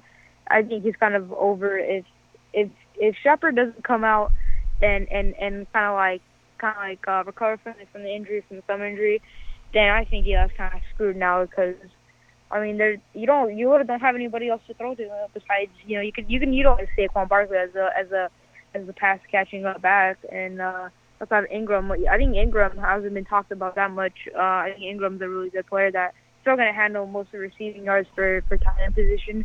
But he only has, if Shep doesn't come back, he only has Saquon and Ingram as kind of his safe spot. He already knows the players really well. I think those are the only 2 people that you can actually target and really depend on. Lean on him and stuff like that. Yeah, I agree. Eli's in a tough spot. He was in a tough spot before the season started. He's in a tough spot now, and he's got pressure on him. And I will say Eli in the past has responded well to pressure, but he's getting up there in age. Most people think he's finished. He's going to have one last opportunity to prove those people wrong this year, and I hope to God he does. I hope he goes out and he has a Pro Bowl year and he leads this team to a 10-win season, we go to the playoffs. Do I think it's going to happen? No, but that would be amazing if he did. Yeah, I think if they would actually pull off something like this with a team like this, who's kind of like, like a team that nobody would really expect the quarterback to actually like really go off for a Pro Bowl season. I think you have to consider him as one of the probably top 20. I mean, he's already top 20, but now shifting towards the top 10 because he's able to utilize this team that has been pretty much made in 1 year with the offensive line. Bringing in Zaylor, bringing a whole bunch of players and stuff like that. I think he might go down as probably one of I think 11 or 12 if he's actually able to have a really like a career high year. For him to enter the top 10 conversation, he'd have to win a third Super Bowl. Yeah, that's true. But I think Eli could really capitalize his career as probably a 13 to 14 best quarterback the game has ever seen, and I think he'll hold that position for a very long time because you don't find quarterbacks like Eli Manning with the intelligence, the grit. He doesn't get injured that much. And pretty much, the arm strength and pretty much everything. He always like what you want in a quarterback. He has the vision, downfield and everything. Well, not anymore. He's kind of he sucks at throwing down the field. But in the Super Bowl, you're never going to see another David Tyree catch. You're never going to see another. You're never going to see a 9-7 team be a undefeated team ever again. What he's done over his 16 years in the league, it's historical. Nobody's ever going to repeat it. And I think the only person that comes close is my boy Phillip Rivers. Oh, Chris Senor, man, he's always got to throw out Phillip Rivers out there. Big Chargers fan. I love Eli Manning. Also, he's obviously not the greatest ever, but I think Giants fans hold him in a close place in their hearts. And there'll never be another Eli. That's for sure. Also, one more thing. I don't know if you focus that much on top 100 players. Kind of posting the picks now. I think we're at 24 or 23 now. How do you feel about Phillip Rivers maybe cracking the top 20? Do you think he deserves it this year? Because a lot of people told me that, hell no, Phillip Rivers is ass. He didn't do anything in the playoffs. Do you think he deserves to be in the top 20 of the top 100? And you also got to look at top 100 is ranked by the players like players like Keenan Allen, all these players. Do you think he deserves this much respect by the players, or do you think he shouldn't? And I personally would not. I would not have him in the top 20 players in the league. That's not a knock on Rivers. Top 20 is really high. I definitely have him in the top 50 or 60. I wouldn't have him in the top 20. I think last year was I think it was ranked 56, which in my opinion is underrated for him. I think he should definitely be like at a 37 to 35. And that's a good place for him. But yeah, he had he had a career high. I think he had like 4,000. I think he was going into 500 too. But he had a pretty good year. I think I would rank him at probably 21 or 22 at most. But to be realistic, probably 28 to 29 because he just had a really good year. So, but just took up the time right now. We're at like 10-minute mark right now. So just wanted to let other people call in now. I appreciate the call, Snow. Always do, man. Thank you for the call, my man. Great subscriber. Yeah, keep it up, man. Your best Giants channel out there. There's people like Bad Dog, but you're one of them. So forget about Ron Effect. Forget about all these other people. You're number one, man. I appreciate it, Snow. Thank you very much, my man. I didn't mean to hang up on him. And we got an unknown caller. What's going on? You're on live. Who's this? While you're watching sports, Jews are completely destroying our planet. Jews suck. Oh, God. Good to know. Good to know. We've got a couple of Nazis on the line. What's going on? You're on live. Thank you for calling in. Who's this? This is Kim. Kim, how are you, Kim? How you been? I'm really good. How are you? I'm doing good. I haven't talked to you in a while. How you been? I've been busy. Summer is always our busy season down here, trying to, hurry up and get everything done before the rain starts. So you get a lot of rain in Mexico? Yeah, summer is our rainy season, and so for archaeology, it's kind of a hairy time, and we do a lot of writing and stuff and a lot of lab work at this time. But hey, man, I want to ask you. We were talking the other night with Sports Fury about going to the Giants-Jets game. Right. Did anybody really show too much interest? Like they would really go? What do you think about Oh that? yeah, there's gonna be a lot of people. There's gonna be people there. Yeah, because I was thinking, going there from here, it's not so expensive with the flight, but you've got your hotel and rent a car and all that kind of thing. I was wondering if it would be better to wait until you get to Texas and go to a game in Texas. Yeah, I mean we'll figure something out. We'll definitely figure something out. Yeah, well that's closer for you. Yeah, for sure. And the Giants play the Cowboys every year. This year I won't be going to the game. It's first game of the year, but definitely, yeah, for sure. For sure. I would love to. Would love well, to anyway, that was just a quick thing. I mean, I would love to hype that game if everybody's going to go. I would do my best to go. My passport is currently MIA, and I have to go back to the embassy and get a new one. But I think it would be so fun to meet everybody in person. Yeah, the Jets Giants game, we're gonna talk a lot about that on the Giants show together for sure. There's gonna be a good amount of people there. Okay. Yeah. Perfect. Just to let you know that I am interested, keep me in the loop. And Jedi, I hope you can go. MH, Chris, Senor, everybody else is in here. And so that's all I wanted to say, and find out, if you thought that people were really gonna go, because there are a few that are already in New York, but then I don't know who's coming from farther away. Yeah, in terms of out of state, that I wouldn't bank on that many people. But there's gonna be a lot of the New York Giants subscribers and Jed or whatever that will be there. Okay, now the only thing I really wanted to know about that too is how do we arrange it to get our tickets so our seats are all together? What are we gonna do about that I'm gonna have to contact them about and figure that out. Okay. Yeah, I'll probably call them sometime next week and see as far as that goes, and that I'll have to call. It's a Jets game, so I'm gonna have to call the Jets and find out if there's a way to possibly organize that. Hopefully we can. Yeah, like if you had a PayPal or whatever that is, and we, send you with the credit card, send you the money for the tickets, something like that. Yeah, I'm gonna have to contact them and figure that out. Okay, good deal, Chris. Thank you so much for everything you do. We love you here in the sports community, as you know. I appreciate that, Kim. Thank you for being a great subscriber. Thank you. Talk to you soon. All right, have a good one. And next caller, you're on live. Thank you for calling in. Hello, Tanner. Is this Ronaldo? No, this is Bigger Mike. This is Bigger Mike. Yes. How dare you mistake me for another person? Do you not know who I am? do you not recognize my voice by now? How you doing, Bigger Mike? How you doing? I'm doing good. Yeah? I just wanted to ask you something. Go ahead. Why do you think the Giants are better than the Jets? I don't necessarily think they're better than the Jets. I think they're comparable. I think the Jets might be slightly better. It's very close. Very close. I was just asking because every time I bring up the Jets, you're like, the Giants are better, like some kind of homer. I never said they were better. Yes, you did. I just think the Jets are overrated. I think a lot of people think the Jets are like a playoff team. I don't think they're a playoff team. They're not a playoff team. I feel like they can get a wild card spot. Well, that's a playoff team. That's a playoff team, isn't it? I'm saying they're a dark horse for it.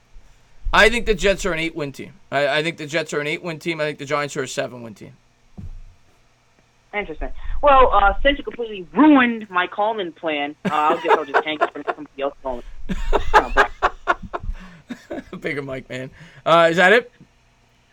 Yeah, I'm out. All right, my man. Have a good one. And it is 11:18. We've been on for a while tonight. Been on for a while.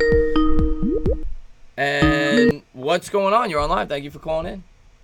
Mr. Entertainer, how are you today? If it isn't Mark Israel, how you doing, buddy? Oh, I'm doing just wonderful, buddy, wonderful. A couple of things. First of all, I know you were in that unbelievable live stream of Bobby Woodruff's last night, and how awesome was that? Top notch. I saw you in there. You were very, you were very complimentary. The man is a genius, an absolute genius. I was sitting at a friend's house last night, and I got the notification, and I said to my friend, "We have to put this up on the big screen and watch this." And It was absolutely, and this is the first time my friend has never seen that before, and we put it up on the big screen, and it was probably the funniest 8 minutes of our entire lives. I mean, Bobby Woodruff, you are a freaking YouTube god. He's definitely entertaining, that's for sure. Yeah, I mean, what else is there to say? The man, hands down, he's just unbelievable. Bobby, keep up the unbelievable work. Were you Woodruff when you were watching that? No, Woodruff was Woodruff. but I'm telling you, man, I never laughed so hard. You know, I had a few drinks. My buddy had a few drinks, and it was just phenomenal. And I can't. I mean, you were there. It was great. I can't. But yeah. I mean, come on. Once in a lifetime opportunity. Yes, absolutely. Now, this is the other thing I want to talk about. Okay, you know I'm a longtime Jet fan, longtime suffering, 43 years of absolute garbage. Right. But this is what I'm getting at. I was listening to you a little earlier, and you had, what's his name on? Gangrene David. He loves his Jets. Yes, Gangrene, he's a passionate guy. He loves the Jets. Great kid and all of this. But he and look, before I get into that real quick, I'm relatively new to this whole social media thing. You know, I haven't been around this stuff for a long time. But Gangrene David and all these other guys, you all have to calm down. Yeah, it's true. I was trying to tell him, Mark. I was trying to tell him. Yeah, I mean, everybody's just got to calm down. The Jets are an improved team, but, I mean, I'm hearing things like, Sam Darnold's going to throw for over 4,000 yards, and he's going to throw for 35 touchdowns. I mean, give me a goddamn break. I mean, enough is enough. Look, Giant fan, anybody, doesn't matter. You could be a Detroit Lion fan, and I'm sure, you get hyped up and whatever. But especially Jet fans. I mean, we've had 50 years of crap. What in Jets history can you point to that's going to say, oh, this year is going to be different? I mean, I understand, the way people feel and so forth, and they get emotional and this and that. But some of the crap that's coming out is just so absurd. It's ridiculous. I think you guys, we talk about this all the time. I think you guys are going to be right around 8 wins. I think you guys are going to be much improved. But, yeah, I would temper my expectations a bit. Anybody that thinks that they're going to be this 11-5, 10-6 football team, I'm not going to say it's impossible, but it's improbable. Well, guess what, Chris? It's impossible. It's not going to happen. Well, here's one thing I'll say. But one thing I will say, Eli's rookie year, I think the Giants went 5-11. Maybe they were 6-10. I think they were 6-10. And second year they went 11-5. But the Giants probably had a better foundation. They had a stronger offensive line. They had Tiki Barber. They had been playing together longer. I think the Jets could be really good in 2 or 3 years. I just think I wouldn't jump the gun this year. I think it's kind of like the Knicks. Like, you have to take it in stride. Don't get your hopes up too high this year. I agree. But finally, on the last thing on the Jets, I think the defense is going to be a pretty good defense. I think they're going to make strides this year. They still have a couple of holes. But I like your defense. In the past. I like your defense. What's it? I like your defense. Yeah. But the offense, I love Sam. I love my quarterback. But I just don't, and especially with the offensive line we have, I just don't see it, and I don't buy into it. So I'm telling you, everybody's got to calm down, because when the shit hits the fan and the team shits the bed, it's going to be 4 months from now, it's going to be a whole thing. Everybody's going to be singing a different story. Yeah, we'll see. I think the most important thing for the Jets this year is the maturation of Sam Darnold. You want to see him take that step forward where you're like, okay, I'm confident now that this guy is going to be the guy for the next 15 years.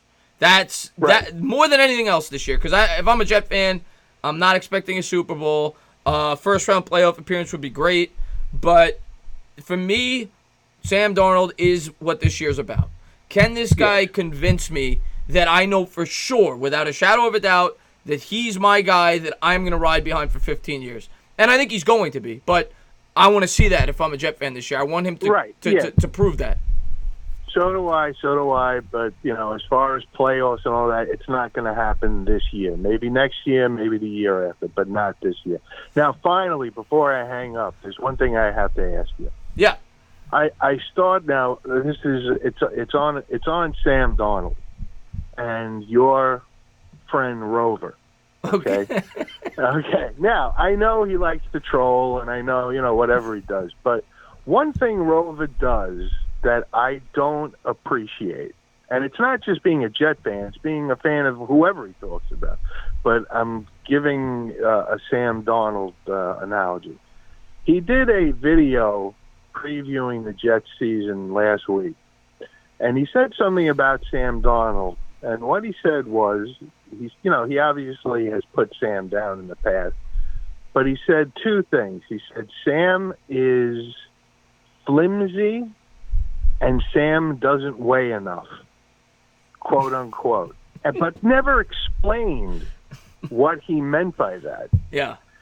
So, I mean, do you have any idea what the fuck he's talking about? I mean, really. I love Spencer. I love Rover. But sometimes he will definitely have opinions that I think he just says to try to stir people up. Right. I'm going to be honest. I don't get it. And I love Bad Dog. I love Rover. If we're looking at it from a complete unbiased perspective, I don't get what people see that they hate about Sam Darnold. I honestly don't get it. I think Sam Darnold is a good quarterback. I don't know if he's going to be great, but when I watch him play, not that I'm going to ever say he's going to be as good as this guy, but the guy he reminds me of is Andrew Luck. I like Sam Darnold. I don't think he's ever going to be that level, but I think he's going to be a good quarterback, and I think you could win with him. But I don't get. I think Rover's just trolling. I don't think. Well, half the time, I don't think he even has a plan. He just says stuff. Yeah, I guess the next time he has a call-in show, maybe I'll call and I'll ask. But it's just, if you're going to say something, explain what you're trying to say. Right. You know what I mean? That's all. So that just irked me a little bit. But no, Rover's got his shit together. He's a good guy. Oh, he's a great guy. Yeah. But once again, Bobby, do not stop. Keep it up. Okay. Got to keep it up. He's great. He's gonna have 1 million subscribers by the end of the football season. Well, that's what we're hoping for, buddy. But all right, Chris, have a nice night. I will speak to you next time. You too, Bobby. My God, you too, Mark. Have a good one, my man. Bye. Have a good one. And looks like we got another caller. They just keep coming in. What's going on? You're on live. Thank you for calling in. Hello. Do you know who I am this time? Bigger Mike, back at it again. Yeah. You only knew that because I said that. I bet if I didn't say anything, you would think it's Delano. No. I knew it was Bigger Mike. Okay. Keep telling you. What's up, buddy? You have mistaken me for Delano 2 times in the past. I didn't think you were Delano this time. I thought you were Okay. Okay. Let me explain. People, they're sleeping on the Knicks. Let me tell you, they're a top 3 team in the NBA. Oh God! Now you're just trolling. Now you're just trolling. No. I'm serious. Hear me out. Julius Randle gonna be MVP. He's gonna be an MVP candidate. I'm talking 28 points per game, 10 rebounds, 8 assists. Oh, it's gonna. So he's gonna be MVP candidate. He's gonna be outstanding. Who else? RJ Barrett, 25 points a game, 5 rebounds, 10 assists, assured. Come back to me when it happens. Bobby Portis. Oh, he's on the verge of being a stud. I'm telling you, he's going to break out this year. 20 points a game, 10 rebounds, 13 assists. People are sleeping on the Knicks, dude. You got anything else you want to add to that? I mean, nah. I just came to say that. I think they're sleeping on the Knicks. I'm serious. There's no troll over here, man. I think it's going to be great. All right. Bigger Mike, you are a freaking lunatic if you think any of that is true.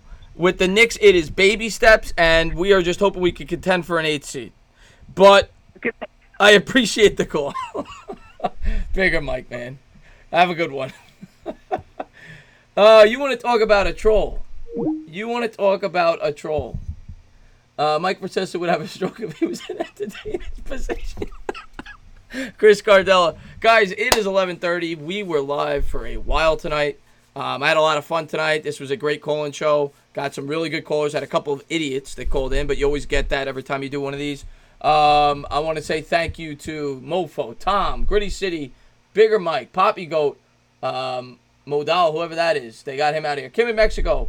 Thank you guys for being here. Last Jedi. MH, man. Iverson Vlogs. Lenny Kuis. Thank you. Great call we had. Yes, we did. Yes, great call, MH. Great call. Nathan Spratt, have a good one. Poppy Goat, I know you don't want to call. You're just trolling. I appreciate that, Nathan Spratt. I appreciate that. The Bear, man. No, thank you, buddy. Thank you for calling it. Looks like we're getting another caller. Gritty City, have a good one. Jessica's in the house. What's going on? One last call. Who's this? Hey, what's up, Chris? It's D. Finally. I'm sorry. Oh, Darnell, what's up, buddy? Yeah, man, what's up? I finally got through. God damn, man. How you doing, buddy? How you doing? Dude, I mean, it must be a packed house, man. Yeah, we got a lot of calls tonight. It was a good flow. Good amount of calls tonight. But that's good, man. That means your whole thing is working out, man. It's getting bigger and better, which is always what we want. Yeah, man. I appreciate it, man. I appreciate it. So what's up, man? What do you want to talk? Not much, man. I just wanted to, call in, see how he was doing and stuff. Of course, our Giants. Yeah. Of course, I know you know about these damn wide receivers. They can't stay healthy, can't stay clean, can't stay just can't stay. That's all I can say. And Vargas, they all fucking all over the place, man. Mets traded Vargas today. Oh yeah. I saw that. I was like, oh, okay. They got nothing. Finally, they got a backup catcher. So I can't put my finger on what the Mets are doing, bro. Like, okay, we got Stroman. But I'm like, but why are we doing that when everyone was all hyped about Noah leaving, Wheeler going? And I'm like, I'm getting ready for this. And then all of a sudden they freaking do a 360 and get Stroman. Right. I think the Stroman kind of is to help next year's team because he's under a cost-effective contract for one more year. They gave up 2 prospects, though. Hopefully those prospects don't turn into much. Hopefully. We'll see. But I like Stroman. I just hope that I don't think they're trading Syndergaard at this point. From everything I've heard, they may trade Wheeler, but that's just because I don't think they plan on re-signing him. It's kind of confusing though. There's no doubt about it. But Brody, since he started, is kind of confusing. I think he tries to do both things at the same time, which is very hard to accomplish. Like he tries to win and rebuild at the same time, which is not always the best idea. Nah, I think he's just trying to please everybody. That's his problem. Yeah. And what he needs to do is just going to do his job and just, okay, either we're going to be sellers or we're going to be buyers. Which one? You can't have it both ways, bro. Right. Like, come on. Right. So, I'm starting to get a little excited as a Mets fan because they're starting to play good, but I just don't think there's enough time. And and the bullpen is still bad. Exactly my point. Because I'm like, we doing all this with the starting pitching, but, I mean, our starting pitching was there. I mean, there from jump. We need relief pitching, man. We need relief pitching bad. Our relief pitching's been so bad this year. You're talking about selling Diaz. I'm like, I mean, are we selling him or not? Yeah. So I don't know what the Mets are doing, bro. Like, real talk. Anyway, man, my Knicks, man, let's go, man. Like, I like the way they look. You think we make it to the playoffs? I hope. I hope. I realistically, you might through that back door. Realistically, I'll say 10 seed. They'll miss it by 2. They'll come in like 10th in the East.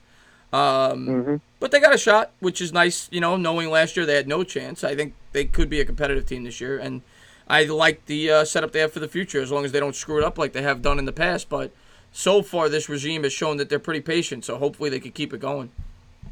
Yeah, I love it. Well, the young, I'm talking about, we going young, man. All these young prospects we got, Knox, Mitchell, of course, RJ, hopefully he be the next big thing. Yeah, Randall's only 24. We got a lot going right, man. Brzdakis is young. They got a lot of young players on this team, so hopefully, and they got 6 first-round picks in the next 4 years. So that's gonna be the core of the team, no doubt about it. I keep forgetting the Knicks got Well, you had 7 more picks for the next 4 years. Something like that. Yeah, they got a lot of picks in the next 4 years. Dude, we never. When was the last time we had that, bro? Never. Never. So I was when we like, oh man, we didn't get 1 pick. Like, yo, do the Knicks even got a pick? Like, fuck. Yeah, there was many years man. where they didn't have a first round pick. There were many years. Shoot, man. During them Isaiah times, Isaiah just selling all our picks. Yeah. I'm talking about old school Isaiah. Well, yeah, Zach Randolph, they traded picks. McDyess, they traded picks. Bargnani, they traded picks. Marbury, Mello, they traded picks for all those guys. Shit, man. I'm surprised we even got picks anymore. Forget that, man. Forget that. Yeah. Man. Basketball's like any sport. You always got to build through the draft. Yes, absolutely. I believe that, but I believe that kind of like for every sport. Like even with football, you got to build through the draft. Always build through the draft, and then you fill in your holes via free agency. Especially the way the Giants. I forgot who you was talking to before. Y'all was talking about how the Giants is taking a page out of Dallas's book about starting with the O line first, and that's what Gettleman is doing. I'm not gonna lie. I'm still pissed off at Gettleman. Yes, I'm still pissed off at him, but I gotta give it to him, man. You keep build through the freaking line. You run the ball, you stop the run, and you protect the pass. That's been his plan since the start, and I think as Giants fans, we have to be patient and let him carry it out. If it doesn't work, he's going to be fired within 2 years. But absolutely, gotta see if he can make it work. You got to give him till the end of next season before you even start to think about firing him. Not this season, the following year. Yeah, you're right. And Eli, I give him say like 4 or 5 games. If he don't got his act together, bench him. Bring in that boy Jones and let's see what he got. That's what we drafted him for, to see what he's got. So if the Giants are 1-4, I'm with you. I think you see what Jones has. I wouldn't even wait for Game 6 because they was talking about wait to when we go to Arizona, go for face. It's game Murray and them. I'm like Game 7, I think it is. Because Game 6, you got the Patriots. You got the Patriots Game 6. Oh man, that's. Maybe not the best idea. Maybe not the best idea to start a rookie quarterback his first game against Bill Belichick. No, hell no. Hell no. I thought about that. No, don't do that. Yeah. So 7, let it be Arizona then. Let him sit down, watch. Hopefully Eli get a win somehow, some way. And are we in Foxborough? Or we're in Foxborough for that game. Well, no, I already put that as a L. That's an L. I'm a Giants fan, but I got to be honest, bro. That's an L. I got to be honest. I mean, you never know. It's football, but that's an L. That's an L. That's an L. If there's one game on our schedule this year that's an L, it's probably that one. No, absolutely. I totally agree that's an L. Yeah. But yeah, man, I'm looking for these tickets, these Giants Suggest tickets. I'm looking at the prices. My thing is, I don't know if someone that called. Are we going to be together? I gotta call the Jets. The only way I could imagine us being together would be to try to get like a luxury box deal or something like that. Because it's season tickets, so you're buying tickets on the secondary market. So I got to call the Jets and find out. I'm gonna call them this week because it's a Jets home game, and find out if there's like a deal if we could get a group of like 50 people or something. Yeah, that'd be good. Yeah, that'd be awesome. And if somehow you can, I guess, set it up, and I guess we just send the money to you, and I guess you let us know. I guess how I mean, worst case scenario, if we can't do that. We buy tickets on StubHub and we just get there early. We tailgate before, after, hang out, whatever. Cool. That sounds better, to be honest. Yeah. Well, yeah. I want to tailgate either way if we can. Me too, man. I never tailgate at a football game. Yeah. We'll try to set it up. We'll try to organize it. I was telling Bad Dog maybe we could get a hotel the night before. There's like a hotel right across the street from the stadium. And organize it that way. I don't know. We'll figure it out. That'll be nice. Yeah. That'll be real nice. And my birthday is October 26th. Okay. So I was trying to hold it up. And like, you know what? I said, let me get a hotel, or we can do that like on a Saturday. Because remember, the game is a 1:00 game too, so we got to be there early. Right. I'm not trying to leave Brooklyn at no damn 10:30 or something. And then no, get there, you got to get there. Yeah, that might be the better idea if we could figure it out. I got to start planning that with Bad Dog. Maybe start doing that this week. Oh, okay. Just keep me in the loop, man. I will, man. I appreciate the call. You take it easy, man. You too, Darnell. My bad. I know you got other callers. All right, bro. Take it easy, man. Have a great night, my man. Have a great night. So that was Darnell, and now we are going to close it out. Hotel is a bad idea with this group. You're probably right. Have a good night, guys. Thank you guys for being here. I do appreciate it. Thank you guys for being great subscribers. Have a good night.